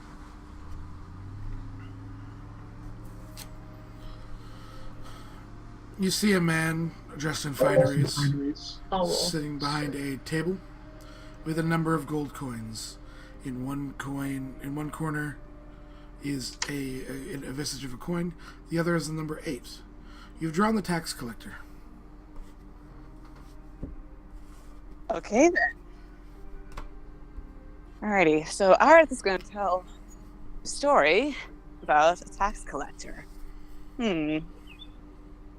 Well, first off, she starts telling, says, there was a man in a town not so far from a certain city and he was trying to sell his own house, but he had not have enough money to feed his family until one day he had his love of money grew, and he desires more and more. So he decided to take a job as a tax collector. And as you can see, she points to the card with the coins on it. His love of gold has grown much larger than you ever think it was. Not only he has become a tax collector, but also he's a tax collector of many taxes in the city. And I guess it's going to be a performance check for this one. Okay. I'll roll. Performance? Okay. At 12. She lays down 2 coins in front of you. And nods. Tara! 4, please, Seth. Number 4. You see the visage of a woman with 4 arms, and in each of the arms there is a different element. I'm sorry, Seth. In each of the arms there's a different element. Okay. In 2 of the corners there's an arcane sigil, and the other 2 there's a number 1. You pulled the transmuter card. Okay. Tara will think for a moment and then begin to tell us a story. She remembers a story that she heard when she was very, very young about a man who tried to change. He tried to change base metals into gold, and he tried so hard that it consumed his life. And she was just trying to think back at the moral of the story was, that change is inevitable, but some people try to force it too much. The story was a strange one, she remembers, and she kind of think about it as that some people try for change too hard and instead of letting it occur naturally. And you should make a history check. Okay, that works for me. And oh boy. Gets the names wrong. Gives a good try. She lays a single coin down in front of Tara. She'll take it and sigh. She nods and smiles. The twins are next. You have 4 cards to pick from, Fishy. All right. Well, I've been rolling for this all day so far, so 2. You see a visage of a woman, her arms crossed in front of her and her palms facing out. A person? A woman, seemingly okay. in mage robes. Okay. In the corner there are arcane stars, and in the other 2 corners there are number 4s. You have pulled the Abjurer card. Interesting.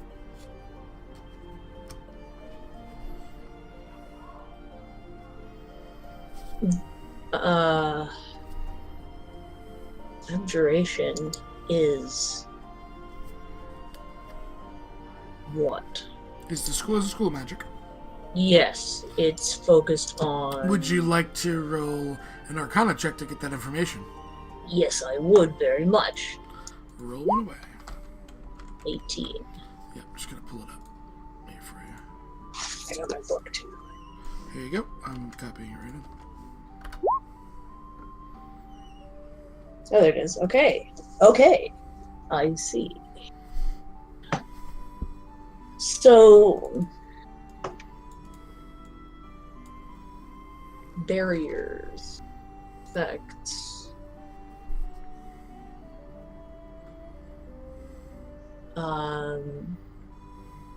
Right. The twins will tell a story that they remember from their homeland.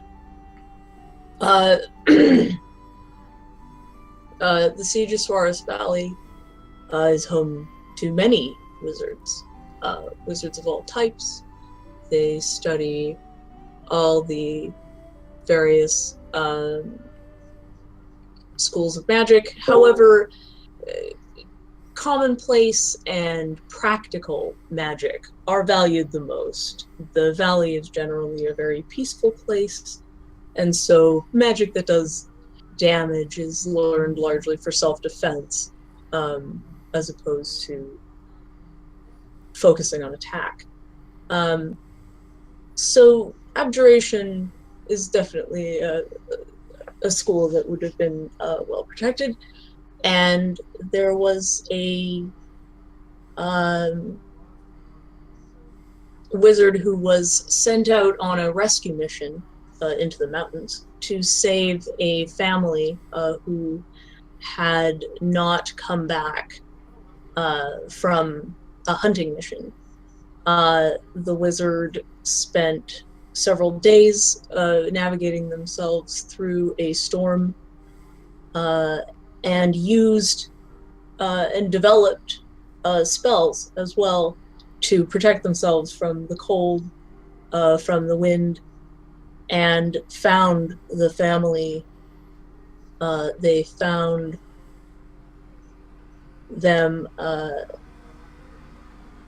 about to be attacked by a pack of wolves, and managed to banish the creatures long enough to get the family back, rescued them from certain doom in the mountains in the claws of the incredibly large winter wolves that live in those mountains. They will roll a history check. Well, they've already rolled the Arcana. So Oh, the Arcana. Okay, so that's you what get I'm it, and they leave you. They put down 2 coins, one in front of each of the twins, and Okay. she smiles, and she just looks at him. Eyes flash gold. There'll come a day soon where you'll have to walk your own path each. And they flash back. They look very surprised by this. And they get up and bow to her very respectfully. Thank you. Is there anything else? She shakes her head. You'll be okay. They kind of back away a little nervously.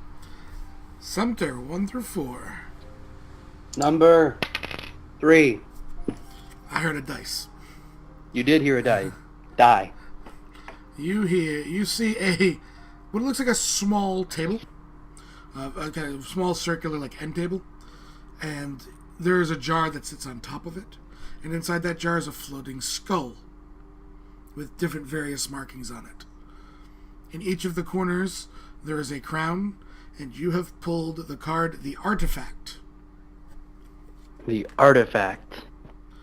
Yep.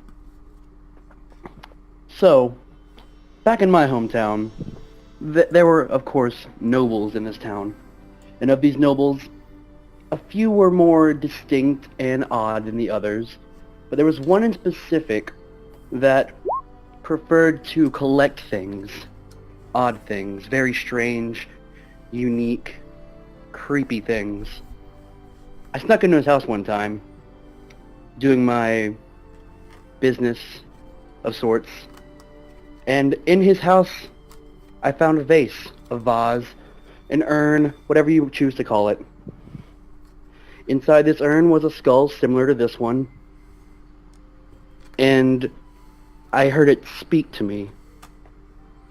Sumter uses his minor conjuration to create a semblance of a skull, a perfect image of it in his hand, and talked to it like Hamlet. I heard it say to take me away from the man who refuses to use his power. And in that moment, I looked to my brother beside me and said, we can't do this anymore. We left his house. We quit our rough lifestyle of stealing and robbing and con artistry. And from that point on, made an effort to be straight at least. But that skull still haunts me to this day. And that's deception out my ass. Mm-hmm. I will roll deception. An 11. She looks, and you get this knowing deep down inside you. You'll get 2 coins, by the way. That trying to, potentially deceive an avatar of fate who can read it is probably not the smartest choice. But she nods and she says, It's just a story. she looks As true as any other she looks to Sumter. that I've told. Yeah. And she motions for you to wait a second. And she pulls out a spindle. A spindle of this gold thread. It almost looks like it's, they made gold thread itself instead of, anything kind of done that is coated in gold. And she starts just twirling it in front of her. She goes, there are many sides to everyone's truth. You're cutting out to me and I She can't goes, hear everything you're saying. There are many sides to one's own truth. And deception, well, it keeps you safe. And she just takes one of her fingers and swipes through this gold thread as it kind of, one piece breaks off and it turns black on the table, can lead to the end of an earthly life. And she just smiles and wishes you luck on every other station.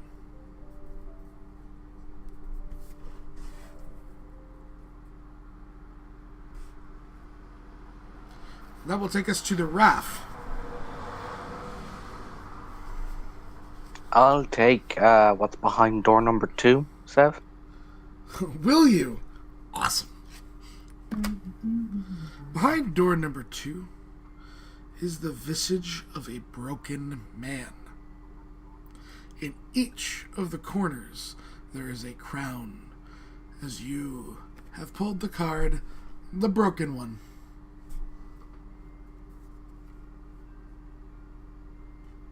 A little on the nose there.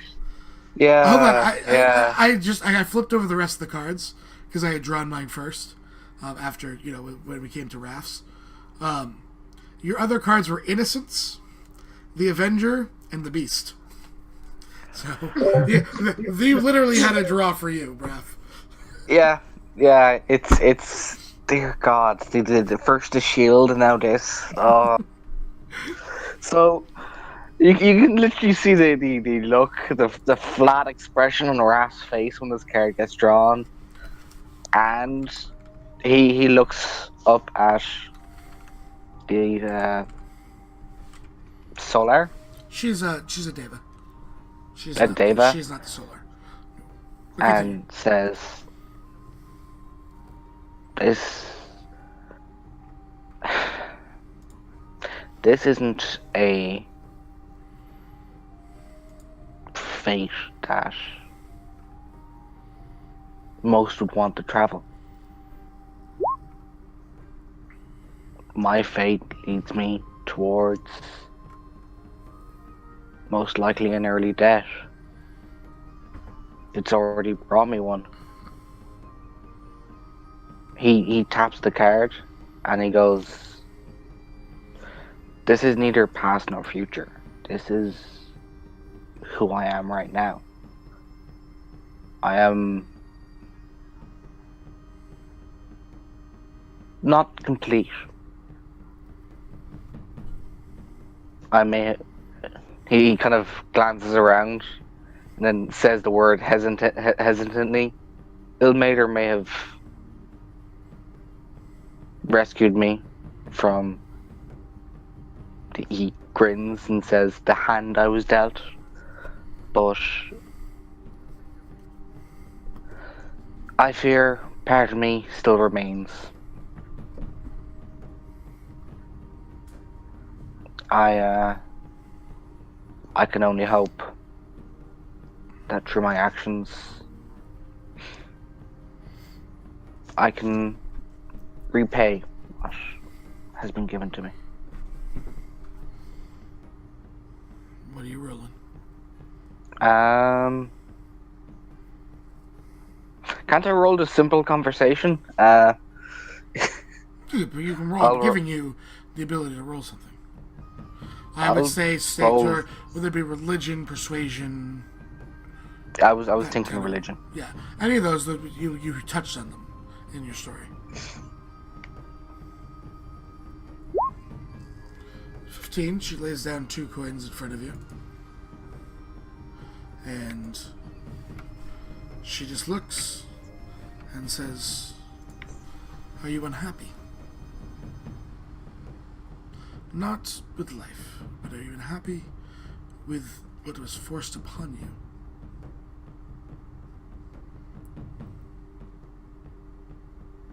He smiles weakly and says, "The relief of not being there is." That is not what I asked. Are you I- happy with your new oath? I feel guilt over those who died for me to be brought back. She looks and says, "While their fates ran shorter, they did not change. The time has changed. They did not. They were not fated for anything else." She kind of puts her hand on our shoulders. "Today is a day of truce between all gods. It is also a day to ask for favors." She nods and sits back down.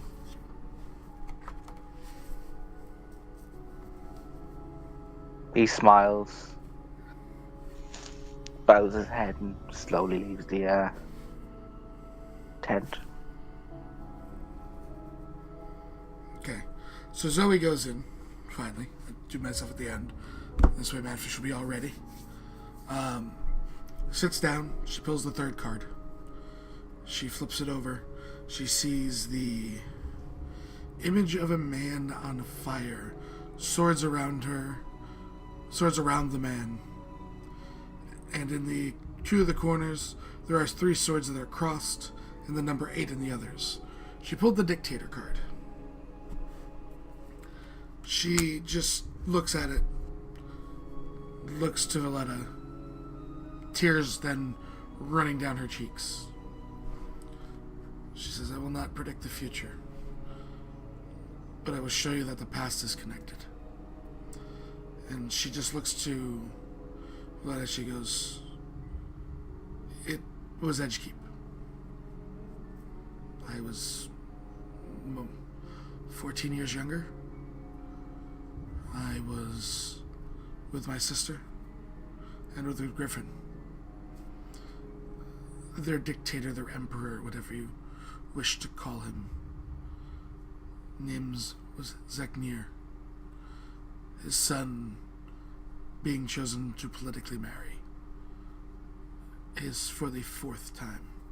Each of his wives brutalized, murdered. But he's the Emperor's son, nothing could be done. My country needed me, but Griffin saw what would happen to them. He knocked the man out. We made our way for the ports. Been running ever since. We settled amongst friends, but we both knew at some point settling and stopping from moving would catch up, and now he'll pay the price for me not to die." And she just picks her coins up, which I will roll right now, and she will walk out, but not another word said. She got all the nat 20s. Nice. There's no bonus for double nat 20s, right? I don't know. Because I was well done. Well done. There you go. So next is I think Matthew gets to choose, right? Because he missed his choice. Where we go? So pick my god, huh? Pick a god, any god. picking at it again. That hasn't been done. Tempest is looking pretty good. Tempest. Alrighty. Where? Oh, Wait. Tempest is. I'm gonna give you. I don't know. Wait, what are you talking about? We don't have one of those. You mean Tempest Domain? Yeah, sure, why not? There's Go Talos, and then Tell there's. us, we'll do that instead. Talos, okay.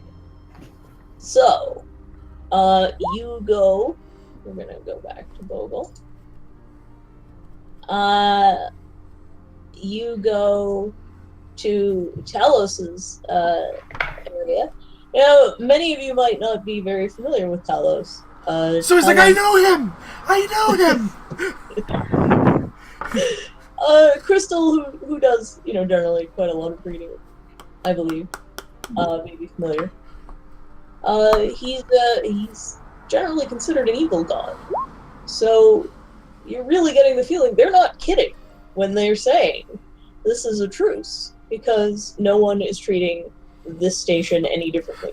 I just realized how broken this is for Zoe. I think we could just give me a nat 20 here for the double nat 20s, because I know what the station is. I go, oh, never mind. She can't get hurt by any of this stuff. Nope. Okay, go ahead. So you see a magical storm over a magical ocean that is just sort of exists in this small space somehow. It doesn't make sense, but you accept it simply because if you don't accept it, you'll probably go a little bit insane trying to figure it out. So just accept it and move on. You walk near this mysterious ocean that somehow is the vastness and space of an ocean, but occupies a very small area. And as you get closer, you suddenly find yourself inside it. You are standing in a rowboat on a churning, violent ocean. It's pitch black. There is lightning flashing purple and blue everywhere, only showing you the waves, which seem to be getting larger and larger and larger. A lightning bolt, lightning is crashing everywhere around you, and a kraken appears out of the water.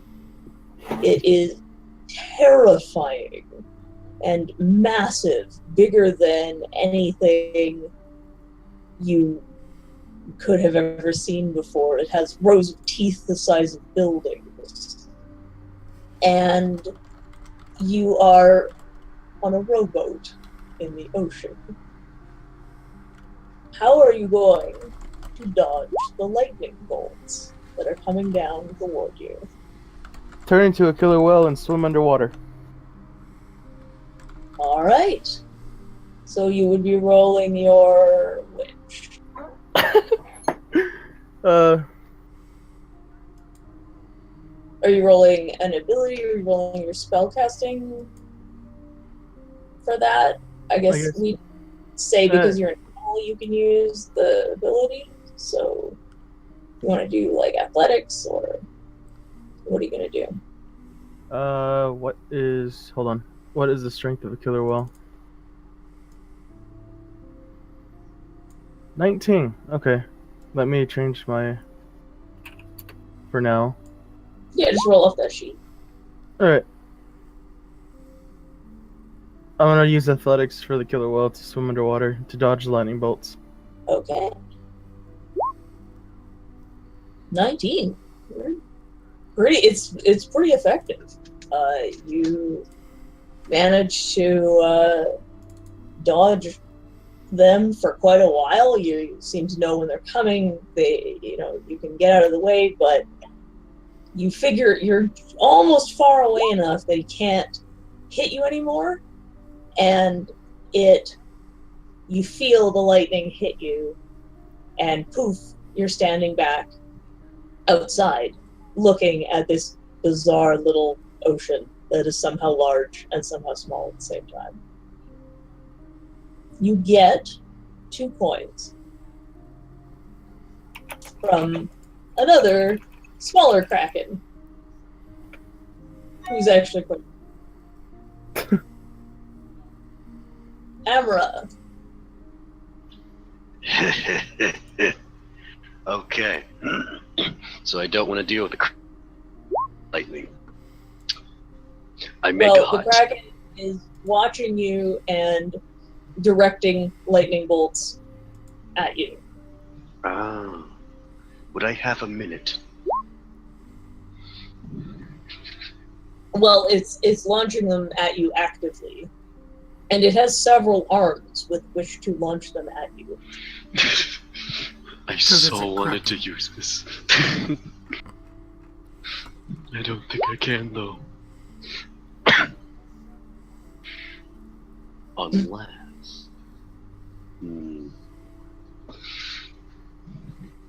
Okay, side. I would like to charm a kraken. Okay, Just because I can. all right. They have legendary Uh, resistance. What? I heard Nothing. Sav. Nothing. They I'll do. let you try it. Yeah, No, let him try it. just try. See what happens. But I don't care. It sounds fun enough. All right, so I believe the charm is. Can you just click the spell, please, that you're using?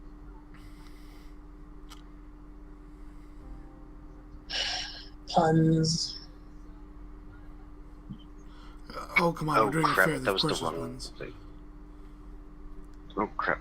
That was the wrong thing. Wow, that's bad. Okay, nothing's showing up yet.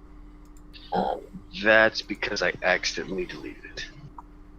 Oh, Just roll all a right. spellcaster that it's a charm person. Yeah, roll Oh, on no. intelligence. Do you even have Oh. hypnotic gaze? Hypnotic gaze, right? It's a feature. Yeah, roll a Hypnotic gaze. roll Okay, spellcaster. Weird. so roll intelligence. Just a check. Yeah, there we go. 24. Even with Nice. disadvantage, she does well. Even with disadvantage. Why would he have disadvantage? Because you can't charm a kraken. That's Literally. great. Okay, well, I still The- thought it would Yeah, doing well. Hey, Okay, hell, okay. screw it. so the Kraken is throwing lightning bolts at Emra. Fully expecting her to start dodging out of the way.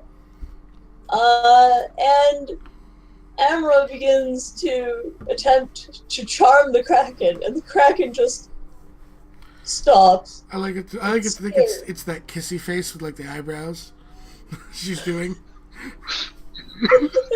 And it's like, seriously? Unfortunately, confuse it. the one problem I didn't realize was that now I have the affections of the kraken, and it launches at me. The Oh Kraken no! The Kraken just looks at you and is like, seriously? That was whatever. And the Kraken just knocks you off, or reaches over with a tentacle and just kind of knocks you off into the water, and then you reappear outside with the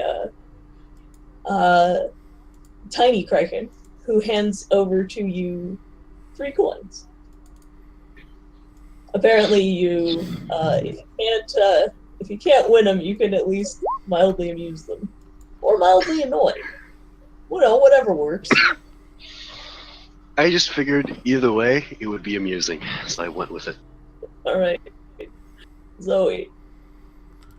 Zoe just walks out as this thing's hurling lightning at it, and she just puts her arms out because she's immune to lightning, and just stands there as the winds and everything change around her.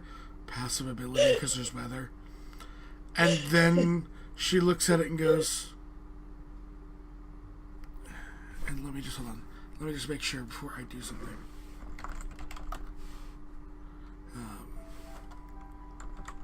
it throws it gleefully She throws just- a number of Yeah, she pulls out a teacup that she stole from one of the 9,000 people that were with that always drink tea, and she just does. She goes full Bane. You think lightning is your ally? You merely adopted the lightning. I was born in it, molded by it. I didn't see the lightning until I was already a man, and then there was nothing to be but blinding. And she calls down lightning on the Kraken, who only has resistance, and she ignores it. She electrifies the Avatar of Talos at full strength with meta magic and giving him disadvantage on the saves. I will just roll you damage because this amuses me. Just roll me. What were you gonna do? That didn't cast at a higher level, so that's another D8. Okay. Hold on, she twinned it. Oh, okay. Okay. She just calls it down. It's only gonna be another D8. I rolled too many times. So it's 90 to 96, 101 points of damage in 6 seconds, and then she flies 10 feet away because she can.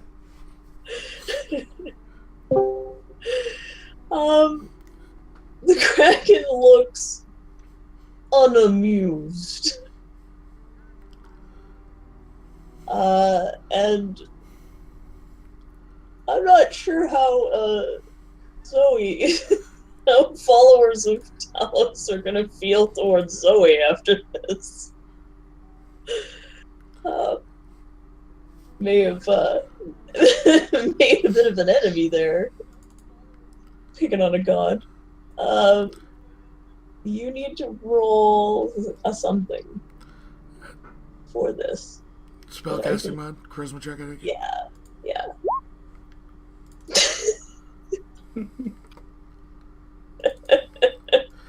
You should roll intimidation. 7. So, Zoe gets suddenly the all this lightning comes down. The Kraken is first throwing these lightning at Zoe and realizing it's not doing anything at all, and it stops a little confused, and then all of a sudden looks up, and this massive lightning bolt just comes down, takes a big chunk out of it. It's all fried like a cartoon character, and it just glares at her, and something happens under the water. The boat just flips over, and she falls in the water, and then finds herself standing out in front of it. With, as she goes flying, she just says, "Then come and find me." In Celestial, by the way. No, she knew exactly what she's doing, and she also she walks away from the coin. She leaves it on the ground. Okay. May I do something real quick? We gotta get to the next person. No, Sumter's going to start casting water breathing as a ritual for anyone who wants it. Okay. Alright. So we'll just assume everybody has water breathing now. The 8 people nearest him in line. Okay, so that'll be the next few people. Alright, yeah. Okay. I'm going to try to do the thing from Avatar: The Last Airbender where Zuko just took the thunder and redirected it. So I'm going to use the deflect missile, and I'm going to. Is it possible to pass that off as a dexterity save? I would say so. Yeah. Okay. So everything goes in slow motion, and there's the bassist note of a violin playing very slowly. Okay. And she says, "Winds guide me," and then she tries to redirect the lightning into the water. Okay.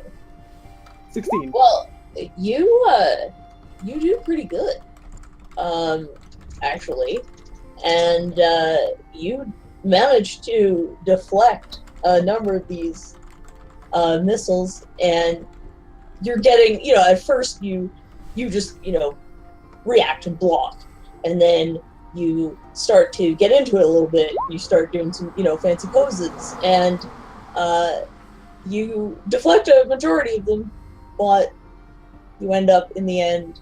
One of them does get to you because you were trying to do a really difficult kung fu move, and it you just missed, and it gets you right in the ankle.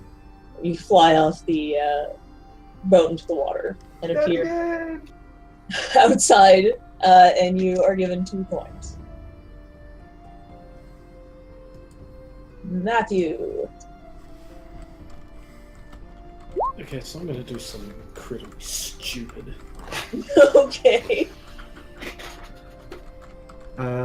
Matthew's going to look at this thing, make an intimidation check, and then jump off the boat and swim as fast as he can towards it, like a rabid dog. Okay, intimidation. Alright. Roll me the intimidation. Oh, you did. The rolls have been so bad. I know, I'm sorry.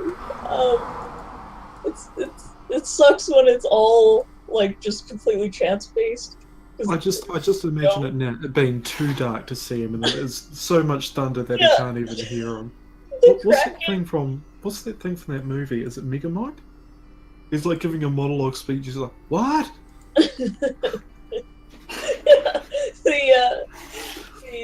He's like, what? I can't hear you. What are you? And as Matthew makes this, face, and he starts monologuing, and the Kraken is like, what? And he leans in, and as the Kraken leans in, it knocks the boat, and you fall into the water, and then appear back outside in front of everyone, and are handed 2 coins. See? Scary as all hell.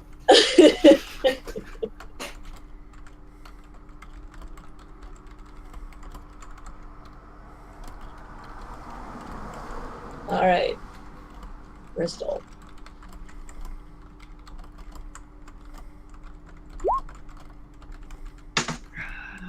Well, Put on your intimidation boots, Crystal. Do it. Push that halo to the front and get him. grr. Okay.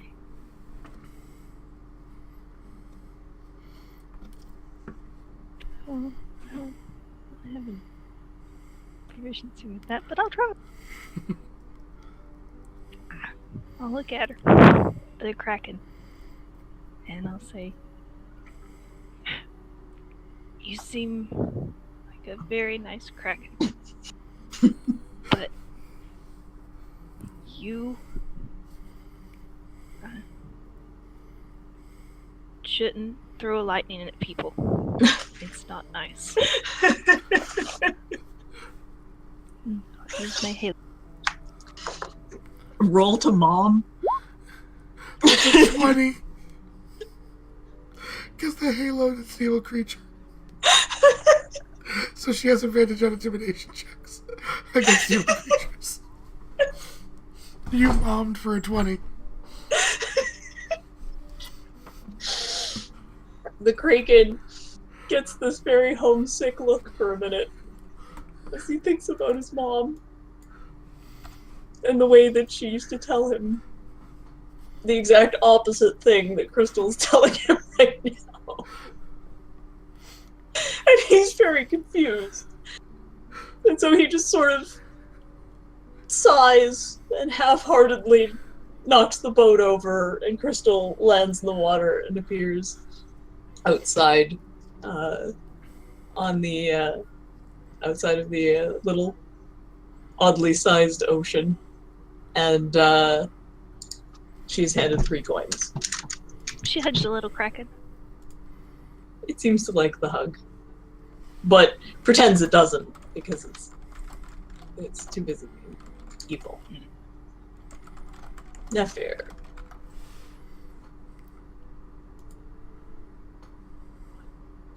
It's your turn. If I can bring the Kraken to my ways. Sorry? Can I roll animal handling to see if I can bring the Kraken to our waist and push us to shore. Okay.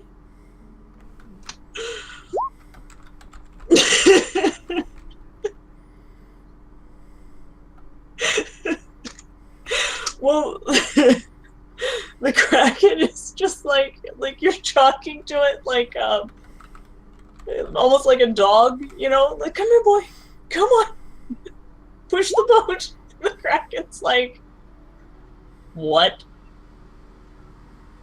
is wrong with you people? And it just smacks you off the boat, and you land in the water. And when you come out, you are given 1 coin.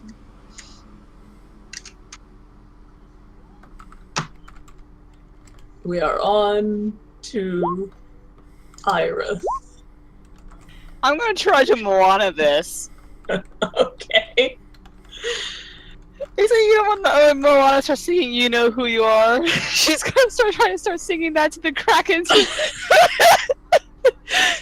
Okay. You do that. Check. She trying to sing to it. Alright, we'll see how this goes.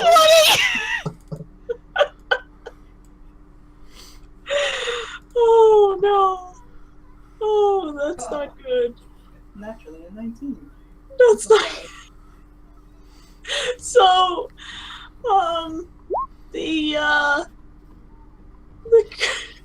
Kraken just stops, you know, starts throwing the lightning bolts at you, and stops as you sing to it, and it just sort of sits there watching you, tilting its head, like, what?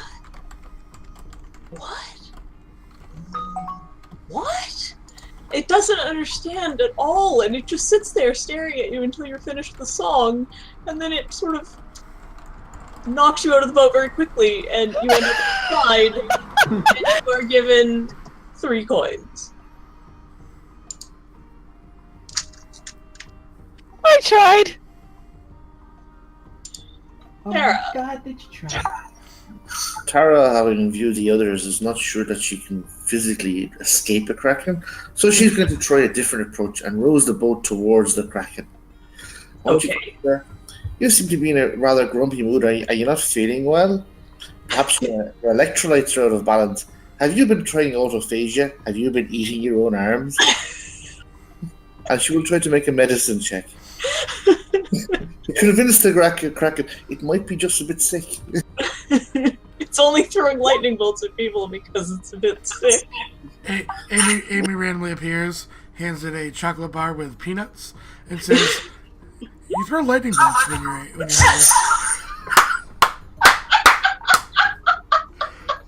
Oh my god. Well, you're, yeah. So Tara successfully mommed on this Kraken again. And the Kraken breaks down and starts telling you about how they haven't been eating well because they've just been so stressed out. And, I mean, nobody respects Talos, and so the Kraken never gets any respect at work, and, you know, it gets so stressful. I haven't been eating properly. And you're right, I should, you know, drink more clean water and exercise and maybe a little more kelp in my diet. The Kraken feels a lot better after this. You get gently placed into the water, and you reappear outside, perfectly clean, cleaner than when you went in, actually. And you are handed 4 coins. Thank you. The twins, finding themselves surrounded by lightning, are going to cast, in the middle of the ocean, in a churning storm, suddenly just seem to look at each other, know what they're doing, and cast Resilient Sphere. They are surrounded by a hamster ball of arcane energy. They simply stand there and stare at the Kraken as the lightning just bounces off of it. The ball is carried away by the water. They just sort of float around it.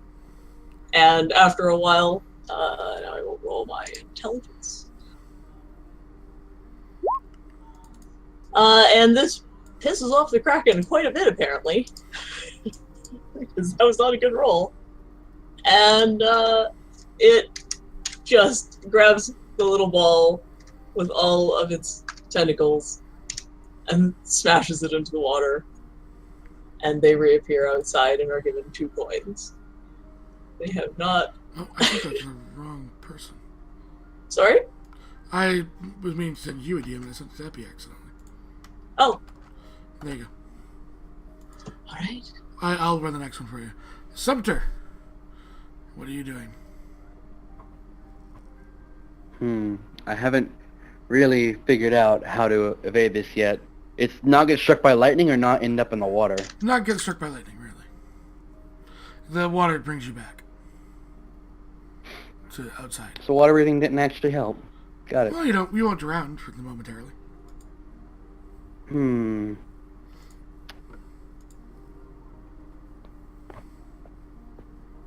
know what? I'm just gonna try a deck save and send the gnome running around the boat, dodging lightning bolts. Alright. Sumter starts charging around. And an 18! Hey! He dodges quite a few, but he's rocking the boat, and eventually he just slips and goes into the drink. So you'll get 2 coins. And that will take us to Raph. Oh, Raph, deck save. Come on. So, Raph, before you go... You're really muffled. Fix your mic. Sorry. I'm sorry. Raph, before he goes into this, wanders off and comes back with a cup of tea. Helps on the boat. Looks at the Kraken, holds up a finger for to hold one moment, drinks his tea, and then looks and goes, "Now, I'm guessing you've had a busy day. How are you? Why don't you tell me about your day?" And rows towards it, just slowly, and proceeds to go, "Look, I'm the last person in the queue. Let's just take things chill, you know? There's no need for smashing people around. I know for a fact I'm not going to dodge your lightning bolts." And with that, I can roll persuasion.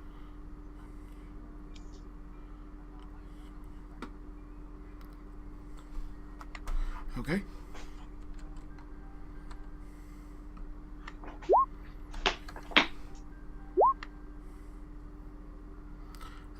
It seems to be back now, and I'll do the math for the other thing. I'm sorry? Are you back to resolve him, and I'll start doing math, because we'll do 8 stations, right? 1, 2, 3, Yeah. 4, 5, 6. No, 7. 7? stations. Okay. What's going on? Math. Okay, so you know, it's like it just stops and it looks at you and it's like, you people are so weird. I've never had anybody react to this little challenge like this before. I don't get it. What are you people? Raph nods understandingly. Come on.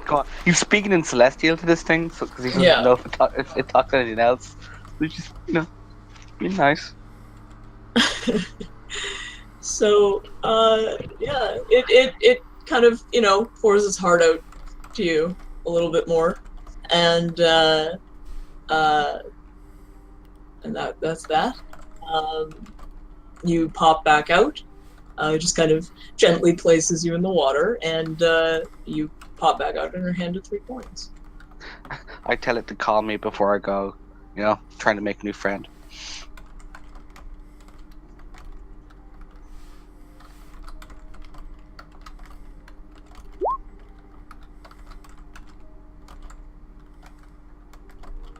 No, that's good.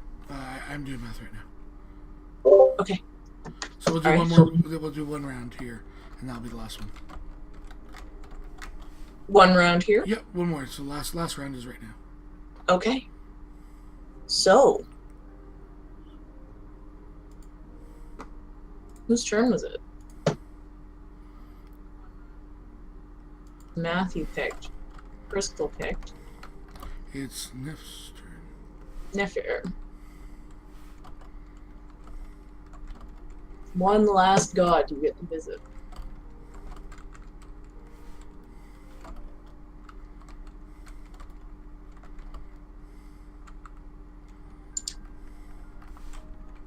Are you here? Rogue. Okay then. And then it goes to the next one. Iris. Shantae. Alright. So you guys head over to Auntie's. And there's a beautiful garden. There's a beautiful field, a garden, a little English cabin. It's all very, very pretty. And an extremely ancient-looking farmer in overalls, chewing on a piece of wheat, is there. And invites you to come into the garden and tend the field, tend a crop. So you have a number of options. You imagine a backyard garden with whatever in it, or a larger field with, wheat or corn or whatever. Whatever you can think of, that's what you got. So we're going to start with Bogle. Okay.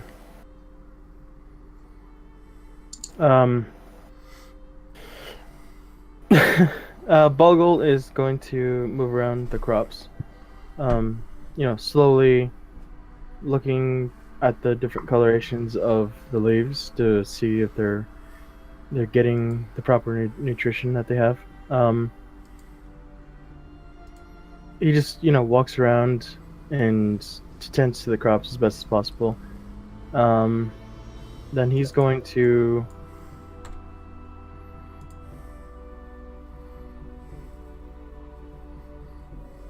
What are you going to roll?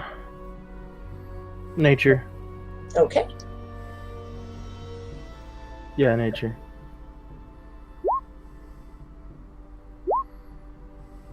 $22. Very good. So you walk through the fields. You're looking at the leaves. You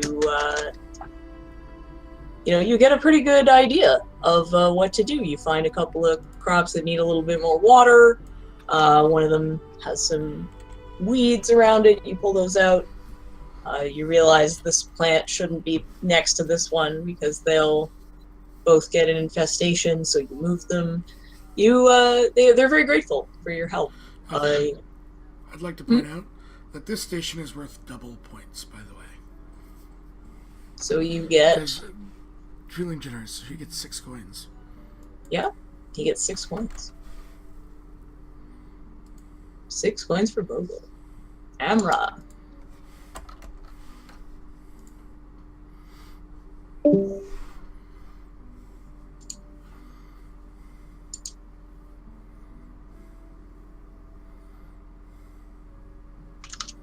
Amra.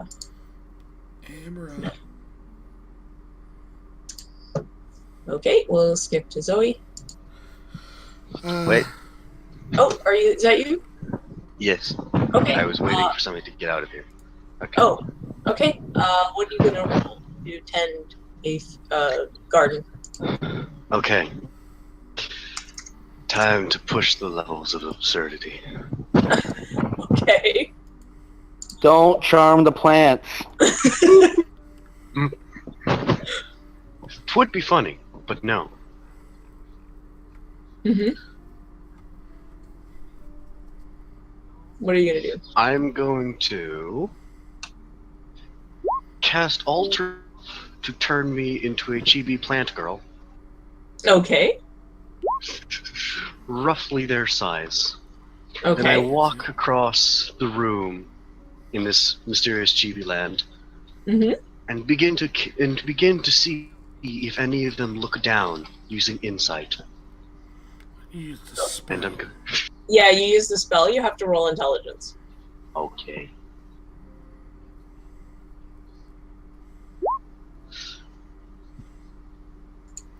21. Yeah, they're you have amused the plants. That's 21. Yeah. So you get you have amused the plants. They've never seen a little nymph sort of type creature like this before, as it's one of your own creations. So you seem to have amused the plants. You've definitely improved the mood in the garden. So you get 6 coins. Yes. Yeah. Or Zoe, 6? sorry. Cool. Yes, 6. Sorry, So, it's yeah. not Zoe first. So Zoe kind of walks out and grabs the seeds and, the watering can and just kind of kneels down while planting and kind of begins to sing a song she used to hear her mother sing when she would plant in the garden, and she'll roll performance. Okay. That's amazing. She does very well.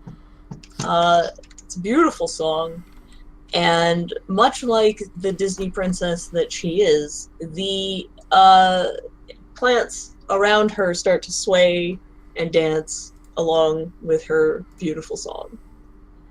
You get 8 points. 8 coins. Yeah. Gian.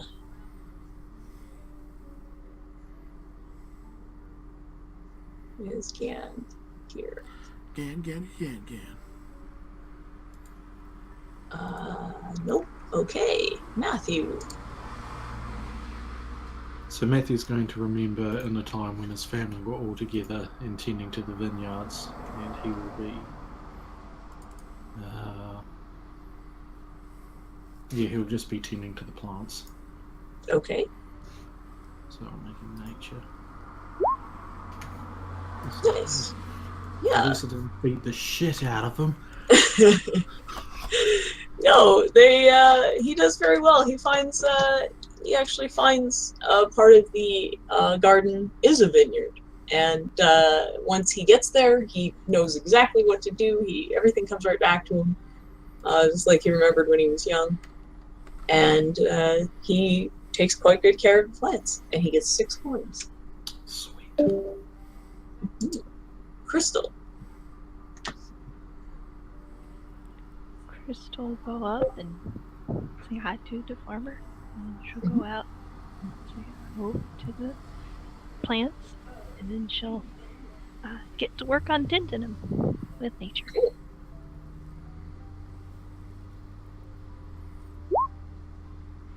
Nice. So Crystal has definitely been paying attention while she's reading her books. She's been reading a lot of books on gardening, and so she just follows the instructions as she remembers on gardening, and she does a great job. She does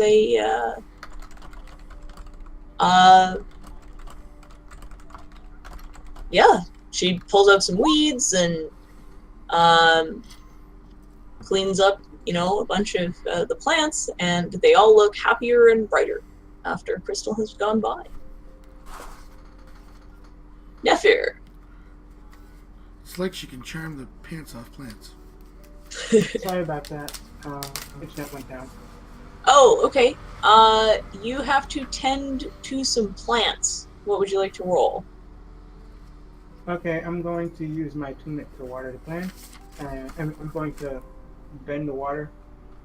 I'm going to use Arcana. Okay. Do you need me to roll that for you, or you got your sheet? Oh crap! Rolled it twice. Sorry. Okay. Oh, okay. Well, it hasn't come through yet. Must be lagging. Is anybody else seeing it? I'm not. I'm not. No. I'm not seeing it. Must be lagging. Am I at least not a robot? You're not a robot at all. No. What did you roll? What was your first roll? 14. 14. Okay. Yeah. You don't do too bad. You bend the water, you move it around. But you're kind of so focused on watering that there are a couple of things that you didn't do.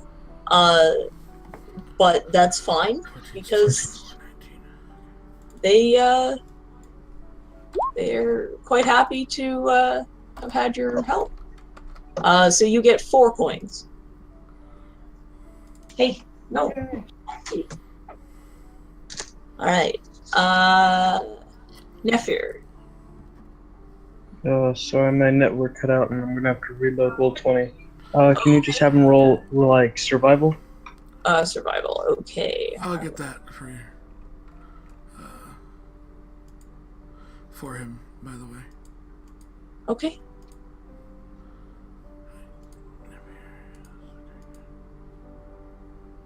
Oh. I'm just looking for a sheet. Okay.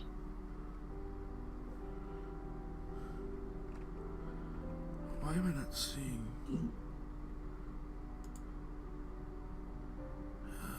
Rogue. There it is. That was the wrong one. Ha. That helps. Survival. There it is. Ooh. Nephir's really unfamiliar with a lot of these plants. He does his best. He tries to do a few things, but he accidentally pulls up a couple of small shoots of the plant they were attempting to grow, thinking they were weeds, because he just doesn't know them very well. But they appreciate the effort, and he gets 2 coins. Iris.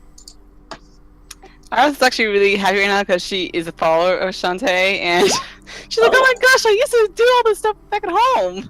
And yeah, so she's gonna do some survival stuff because she's used to this stuff. Okay, so you will have advantage. 21. 21. So you do great.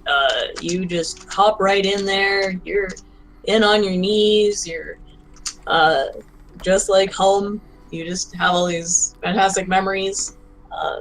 You get to eat a few pea pods and strawberries, and they thank you. And you, Tara. Sweet. Tara's going to run away to find the Bahamut one because it's the only chance she'll get. No, we got to do all the same station. She's a follower of Bahamut. Let her do it. I'm good. All right. She just wants to get the special work because not everyone has a chance. Okay. So you'll go to the Bahamut one. Yeah, if you want to wait to me at the end and get everyone else out of the way first. That's okay. We can do it. So you go over there. You see a small. I say small. Think like boa constrictor snake size dragon, and it has little wings. It shimmers a variety of different colors. It's sort of white with like reflecting different colors, and it floats around. And it gives you a clay egg, and it tells you to create something. Create a little person with this. This is molding clay, you mean, is it? Yeah. But you can use however you want to, sell me. Tara will think for a moment, and then she'll take out her book, and she will make a little figure of the Prince Trad that you see the artistic version from the book. Okay. I automatically argue for advantage. First, even though he already has it, I'm arguing for advantage too. It seemed to be the thing to do. Yeah. Give me your roll. Ooh, a 20. Oh, Okay, 20. 20 is good. You make a pretty accurate looking little sculpture, and the little dragon, kind of tilts its head at you and says it's lovely, but why did you make someone, when you were given the opportunity to create anything you wanted, why did you make something that already exists? Because my people, we know of him, but we haven't met him, we haven't seen him. He's like a stranger to us, and we'd like to have him back. Interesting. Perhaps... Remember that an image is not the person. The map is not the terrain. The menu is not the meal. And it turns around and kind of swims through the air away. We will go to the twins. Now, obviously, the twins are going to want to go to Angrad's station, if that would be permitted. Sure. They would do that very much. So they go over there, and there is an elf who sort of hovers over the ground. She or he, you really can't tell, probably female, seems to shift through several faces constantly. Or if you look, it looks like someone, and if you look away and then you look back, it sort of looks like someone else. They gesture over to a table on which are a number of different pieces of a puzzle. It sort of looks like the Matryoshka, the nesting dolls. And they all have the symbols of Angrad and her separate aspects. And they are told they need to help put these things back together. So they are going to roll investigation to figure out how to put this back together. And a 26, because this is home field advantage. They do quite well. They really seem to know what goes where. They match up all the symbols correctly, and they put everything back together in rather quick, no time at all. And then they are handed 8 coins. And are extremely honored, and they do a lot of bowing to the elf. They're very, what's the word? Tongue-tied. They can't seem to talk because they're so blown away at being here. Sumter. May Sumter join whoever that was earlier at Bahamut's station, kiosk, whatever? Sure. Yeah. Is that your god as well? It is. Okay. So the challenge was to create something, and I get handed some clay. You are handed a clay egg, and you are told you can create any kind of little creature that you would like to create. Presumably out of clay. Mm-hmm. But you can sell me on how you will how you'll do it. I mean, yeah, I already know what's going to happen. He starts carving out the inside of the egg from the back side so that where the dragon can see, it looks complete, but there's a hole in the back that he can put something inside. Okay. And he's going to use minor conjuration to create, once again, a tiny mechanical bird. And after he's done magicking that, he opens the egg and there's a bird inside. Okay. It's going to be an intelligence spell. Yeah. So roll me an intelligence. Nice. With advantage. Yeah.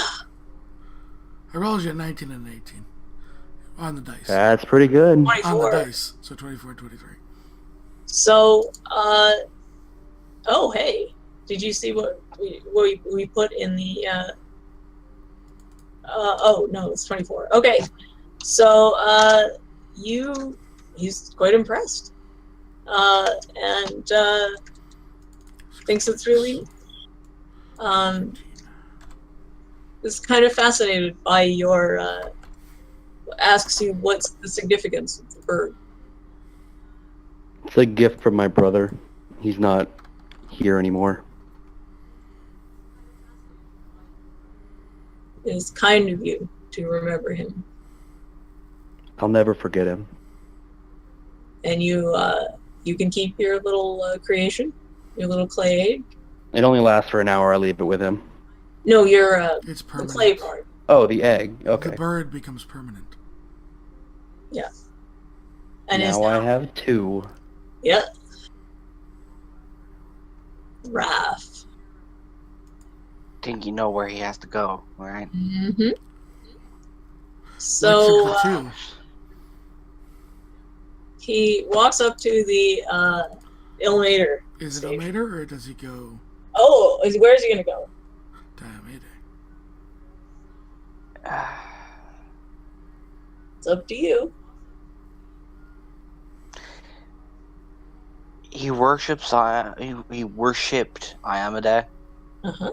but it's. So they're right it's next to each Ilmater. other too. So Yeah. Raph walks up and he looks and he's literally standing between the two. So not only is his mind between the two, he is physically standing between the two.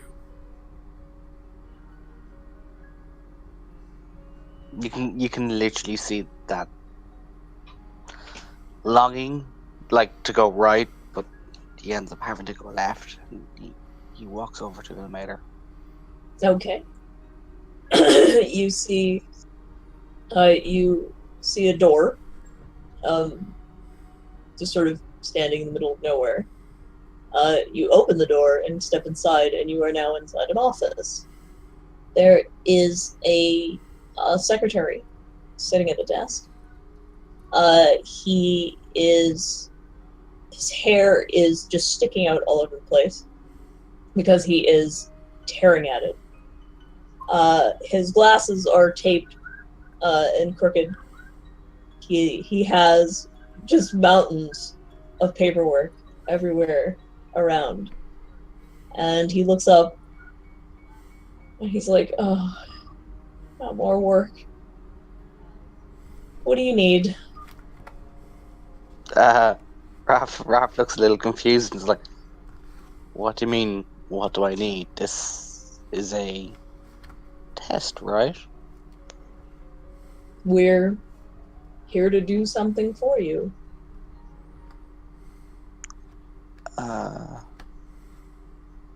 He kind of looks a little taken aback, and he's like, define something. Is there a limit, or? Well, we all have our limits. We all take only as much suffering as we can, but we try to give as much as we suffer. We must minimize the suffering in the world as much as we can. And if we can do one small thing for you today, then we will have eased some suffering. Raph rubs the back of his head, and you can see the different thoughts going through his. You can physically see, like, him going, Look at I thing across his forehead of all his thoughts. yeah, it's like I could see if I can be sent back to Amadei. You know, there's all these thoughts, and he stops. He lets out a deep sigh, and he looks towards the secretary and goes, "There is one thing you can do for me." What's that?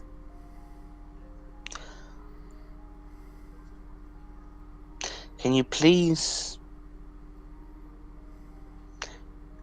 be it in some small way or some significant way, make sure that the people I call my friends and the people who have been there for me, like Roland, Trad, and the people who I would call family, can you make sure that they're... He smiles weakly and goes, they've done a lot for me, and I just need some sort of way of repaying them. Okay. What are you gonna roll? Persuasion? Okay. Yeah, my roll 20 is actually not, but I know it's a 1d Okay. plus 12. We'll get it. Already on it. Mm-hmm.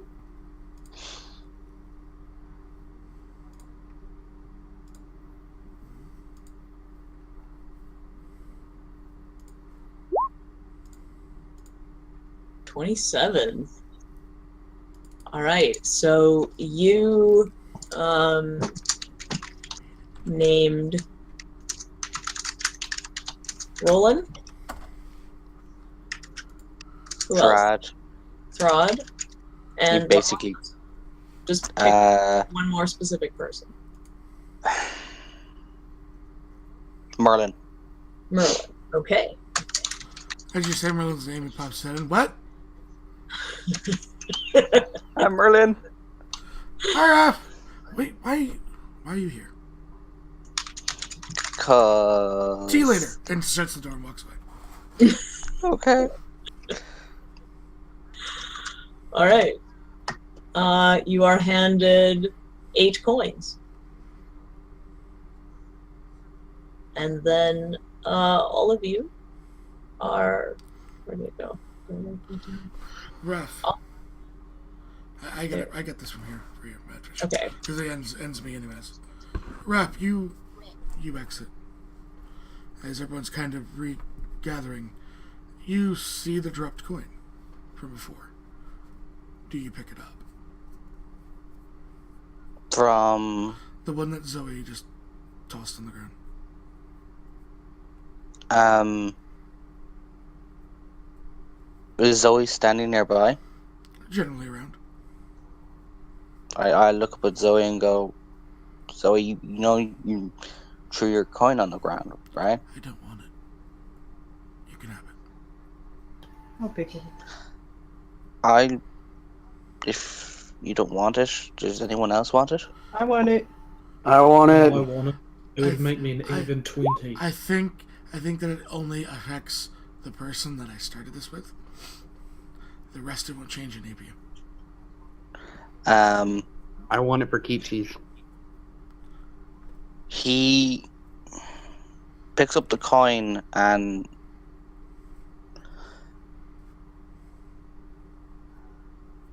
looks at Zoe and says, "Thank you." She nods. Are you okay? Are you okay? That'll be okay. And she just kind of hugs back into Crystal. He was just about to go, "Do you want a hug?" But you're She's not you're letting kind go of of Crystal. attached. Yeah. So hugs both her and Crystal awkwardly because Crystal's in armor, he's in armor. Yeah, Zoe squeals. So much metal. All the hugs. So Fist- you guys fist are led bumps, back out Crystal.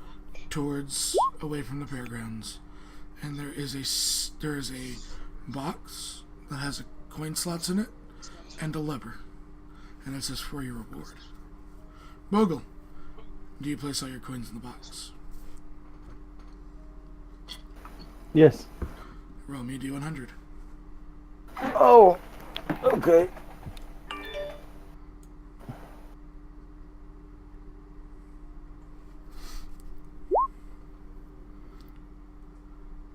$81. The top of the box lights up, and left behind is a package.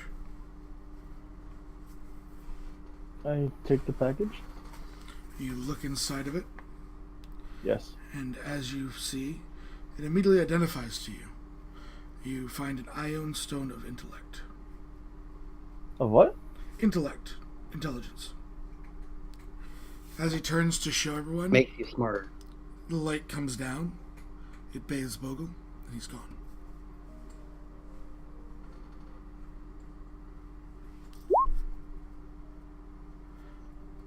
Amara,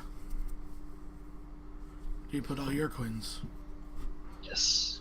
Roll Yes, I me will. D100.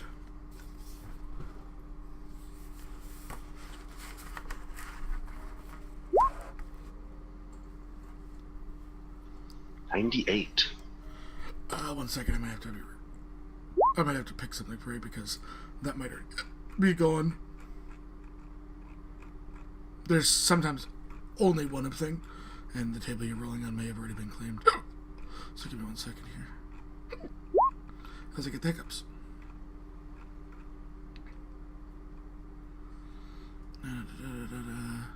That one is already gone, I am sorry. Actually, what continent? Amara's from Penrith, right? Yeah, it's gone. She's from Leica. Oh, she's from Leica? You find a Technically book. from the Northern Change. But You yes. find a book. You find a very special book. One you've only heard the legends about. Upon reading this book, let me just get you the exact time. If you read this book over the course of, I believe it is 6 days, scrolls back down, scrolls back down.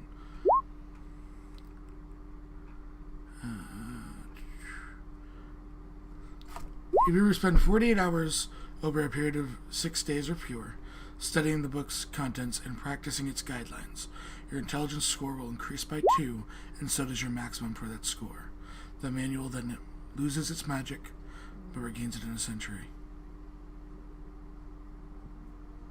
What's it called? The again? Tome of Clear Thought. Okay.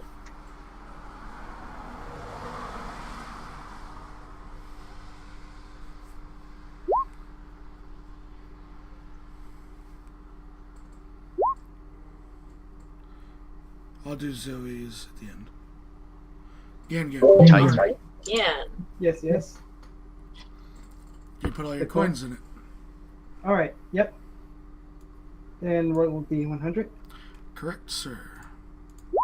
Boom. 20. Okay, give me 1 second. I'm just gonna scroll back to it since I had to go check the book up.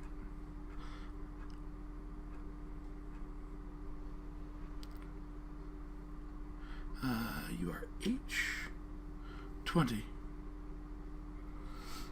As Amara then vanishes back home.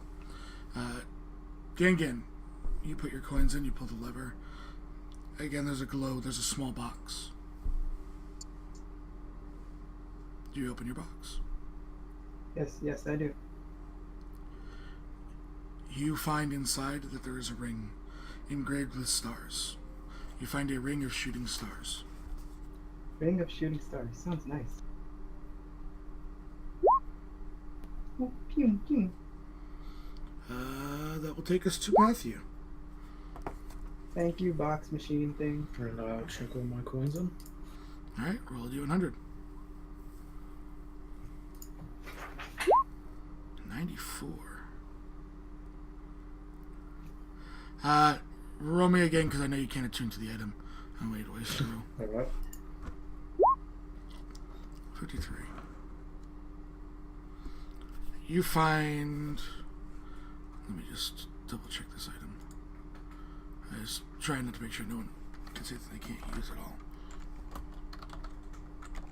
Especially those with little magical items.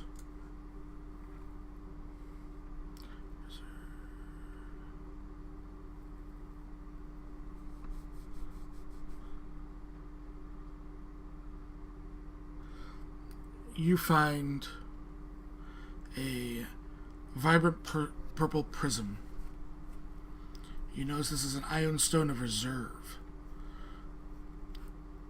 The stone can store up to 3 levels worth of spells at a time, and you can cast them based off whatever their mod is. So even if you don't have spells, other people can cast spells up to 3 levels worth. I just had to make sure you didn't have to cast them yourself. Alright. So By you could by have up to 3 levels. 3 levels worth. So like you could have a level 3 Cure Wounds in it for yourself, and always have it as it hovers around you. Or 3 level 1 Cure Wounds. Correct. And then Matthew lights up and disappears. Crystal. Hi. Hello. Roll. Put all your coins in.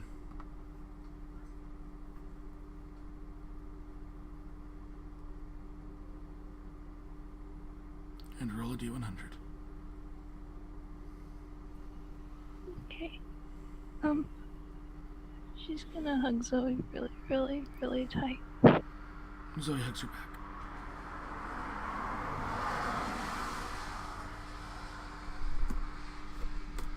As the kitchen runs across the keyboard. You're soaking wet. Get down. It's like, man, how'd you get that wet? So roll 1 d100. Dear.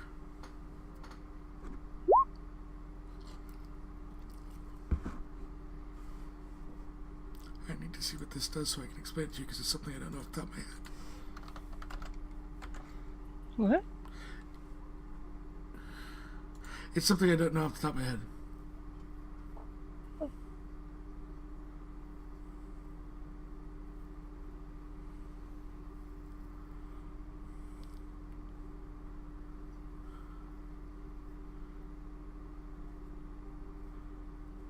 Okay.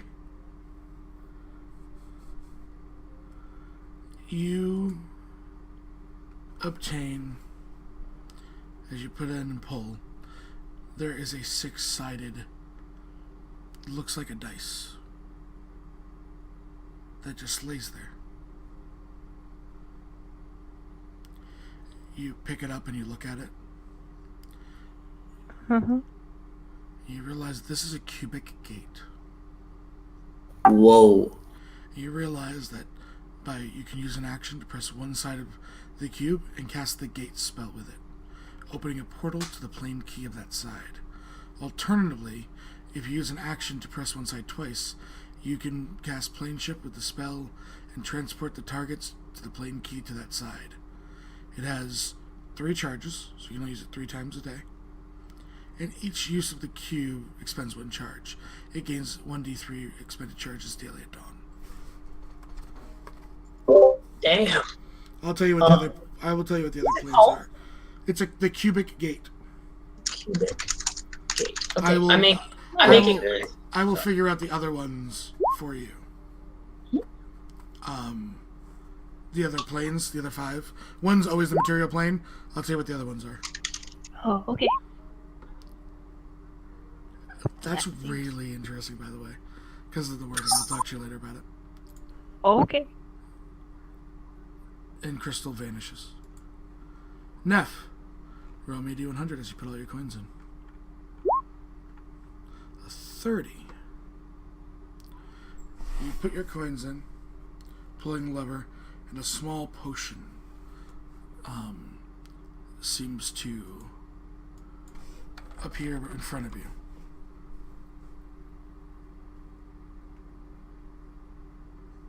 I'm just gonna get you the description. They'll have one. You pick it up because it looks empty, but as you pick it up, it has weight. You realize that this is a potion of invisibility.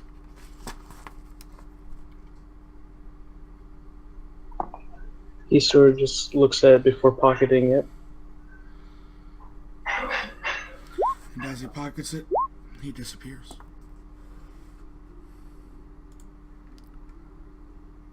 Yeah, exactly where you left from. You remember it, but you can't describe it quite a bit. Everything. You can remember bits and pieces. Irith. I'm trying to roll and won't let me for some reason. You have a red box. I believe I do. Would you like Madfish to roll for you? Yes, please. D100 fishies. 93. I need to make sure you can rock this as a druid. Give me a second.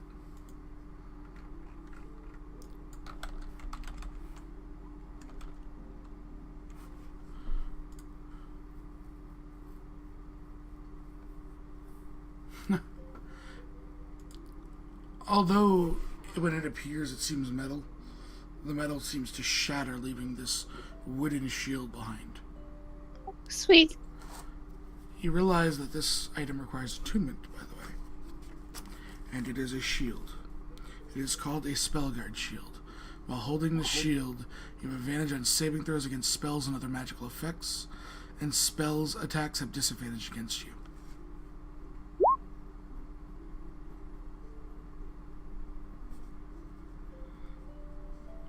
I call that the anti-Michael shield. And Iris picks it up, smiles. The white light bathes her. She disappears. Tara. Yep. It is your go.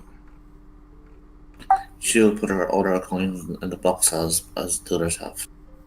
Okay, roll a D100.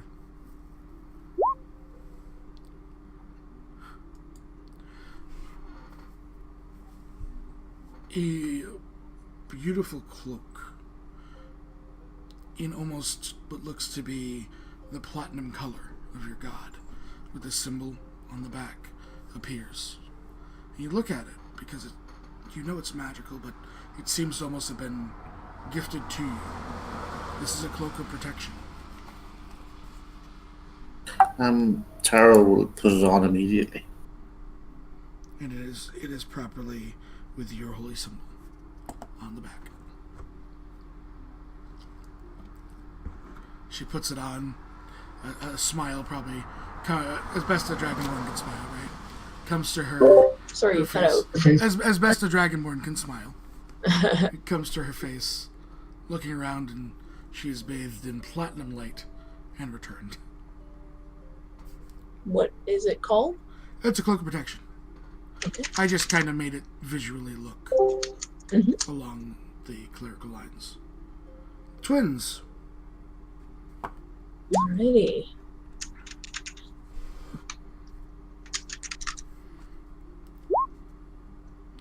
$81.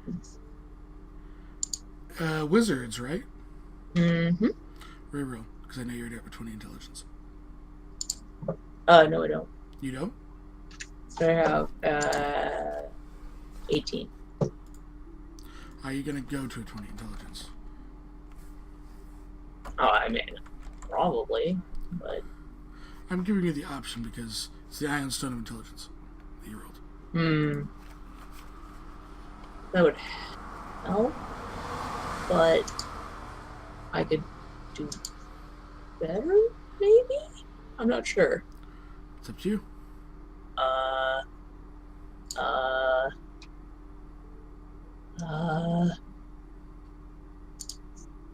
Should I flip a coin? Well, if you're going to You want naturally no- use an ASI on it, then I would say just reroll. Yeah, okay.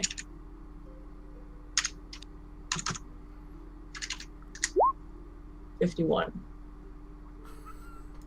you already have a wand of polymorph? I don't think so. I have a Staff of Power, Ring of Spellstoring, Brooch of Shielding. The twins get a wand. They look at it, they can tell it is a wand of polymorph. Alrighty. They are very amused by this. Sumter, you put all your coins in, Yeah, sure. and you pull the lever. Please, you can roll me another D100 for Sumter. Okay. 83. Let me make sure he can attune to it. 83 was it? Yep, let me see if I can attune to it. Gnome wizard. Yeah, it's... I don't know if it's wizards or only druids. That's why I'm double checking. Oh, wizard. Okay. You have this staff that seemingly has a number of, looks like carved different insects into the staff itself. This item requires attunement. You are able to attune to it. Staff has 10 charges and regains 1d6 plus 4 expenditure at the daily dawn. Spend the last I've charge. got the book in my lap. I found it. Staff of swarming insects. Staff of sorry? Swarming insects. Okay. Makes bugs. Neat. Yeah, literally. It's like it has like two spells and a pretty cool other effect that you can do. And I will roll Zoe's here. Before Zori goes, Raph is going to reach out and go, Zoe, is there anything you need me to tell anyone back in Penrith? Just shakes her head. Are you sure? No messages, no hints, no, anything that can help you? What hints? They're taking me to my family, Raph. They possibly will kill Griffin. You risk war. Yes, but you're also family to us. And she looks. Right? There's too many innocents, Raph. They've suffered enough for us. He gives him a kiss on the cheek. And pulls the lever.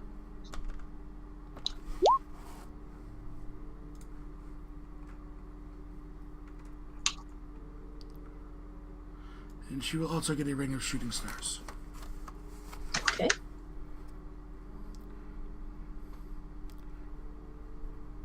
So, Raph? bathes in white light and is returned to somewhere on the sea. Raph, you put all your coins in? Sure. You pull the lever and roll me D100.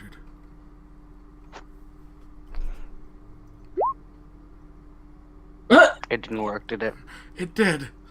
It rolled a 1d00. I don't think you can use this item, or you'd probably destroy it. Oh, right. Because it's the one I think it is. It's the Tome of the Stilled Tongue. It's basically a really evil book. Where you can reroll. Yeah, sorry. There you go. I would have totally taken that. No. Raph would destroy that because of who made it. No, I would have. The player, me. Okay. Alright. So Raph, I'm gonna... 2 different items appear. Panics. Machine broke. Nope. Laid down one, and it's almost a perfect.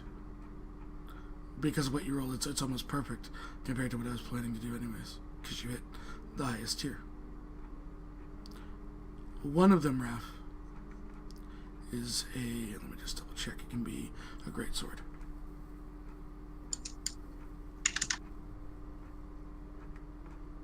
Scrolls down. Damn these things. Yeah, any sword that deals slashing damage. There is a long mithril greatsword which lays before you. It almost seems to hum with a purplish glow. You realize that this is a Vorpal greatsword. Oh boy. But next to it sits a single spindle of golden thread. And then you hear a voice. It's a choice.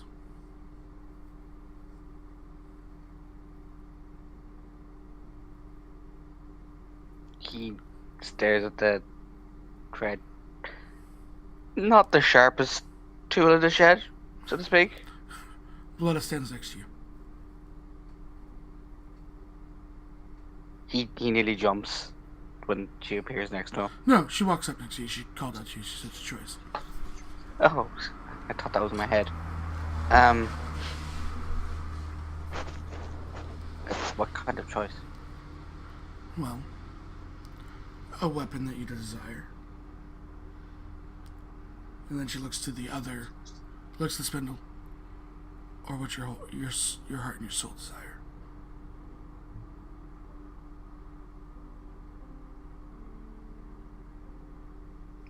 He looks at her. And... What did you say about the weapon, Seth? The weapon that you desire. It's a Vorpal greatsword. Yeah, that's nasty in its own way. Mm-hmm. She looks to you and says, again, all of us are at truce. Your heart desires to return, does it not? Bathe once again in her light. Bathe once again in her light, and walk the path you chose and was originally chosen for you. He looks at her, and he has a lump in his throat, and it's okay to want laugh. She smiles. He gets that, but this is going to sound very ignorant of me. Mm-hmm. So I apologize. She smiles. How do I know it was not? He gestures to her fate that I died that day and was dragged back to serve Ilmater. There is no one in the temple. They're all gone. It's because the one person. She looks to him, and she just taps his forehead. You remember growing up. You remember the temple never being there. There was never a temple. The reason the temple's empty is because it was never meant to be. That is fate correcting itself.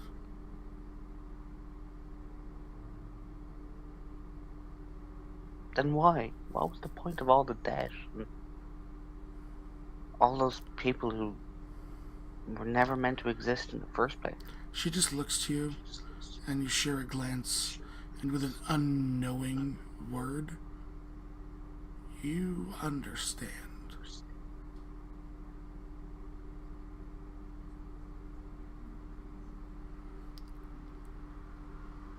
That fate had been messed with.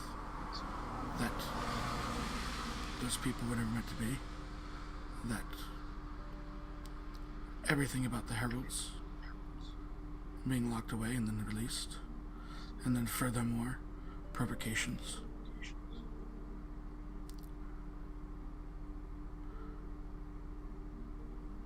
He actually looks to her and says, I am honestly sorry you have to go through so much. She smiles and says, we believe in you. All of you. It will take more than 6 to put them back. He chuckles and says, well, perhaps when we put them back, maybe Iomedae and Ilmater can come to a new arrangement. But until then, we don't need another paladin of Iomedae. We need another weapon that can hold its own against the heralds. She nods and just looks to you, quickly trying to emanate the god who's laid claim to your soul. You speak Celestial, right? Yeah. Whispers a few words. She does miss you, however, and she nods and walks away to leave you with your choice. Which do you pick up?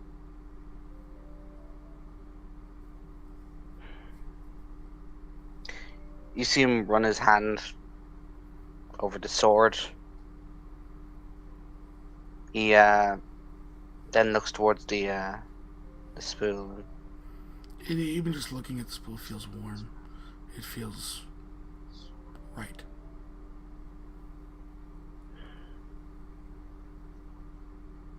It's that life that you left behind. You can see the look of guilt on his face. He leans over and he picks up the spool. And he starts to cry because Watches as the sword dissipates.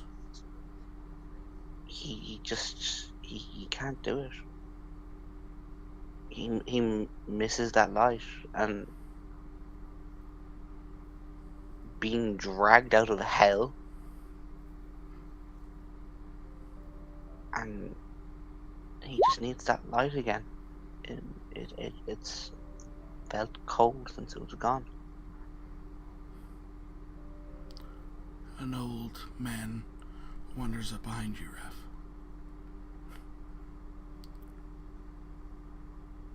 And just smiles. To you. It was an honor, though. Raph stares at him. That's still that guilty look, and he goes, "I'm sorry, I'm not the one to serve." He shakes his head. You did. And now I return you. You've seen the suffering. You've suffered. And all without a complaint. He smiles and walks away. I will still hold you to saving me, though. And he just kind of walks towards what you see is that central palace on the map. Raph actually laughs. Even while crying, he laughs. Raph is laughing now. Through the tears. Still laughing.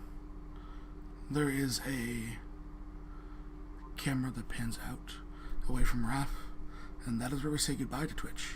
Goodbye, Twitch. Thank you for 1 year. To the players, Bye, to Twitch. mods, to everyone that's been here, everyone that's not here anymore. It's been one hell of a year, guys. Bye. Bye. Bye. Cheerio. Bye.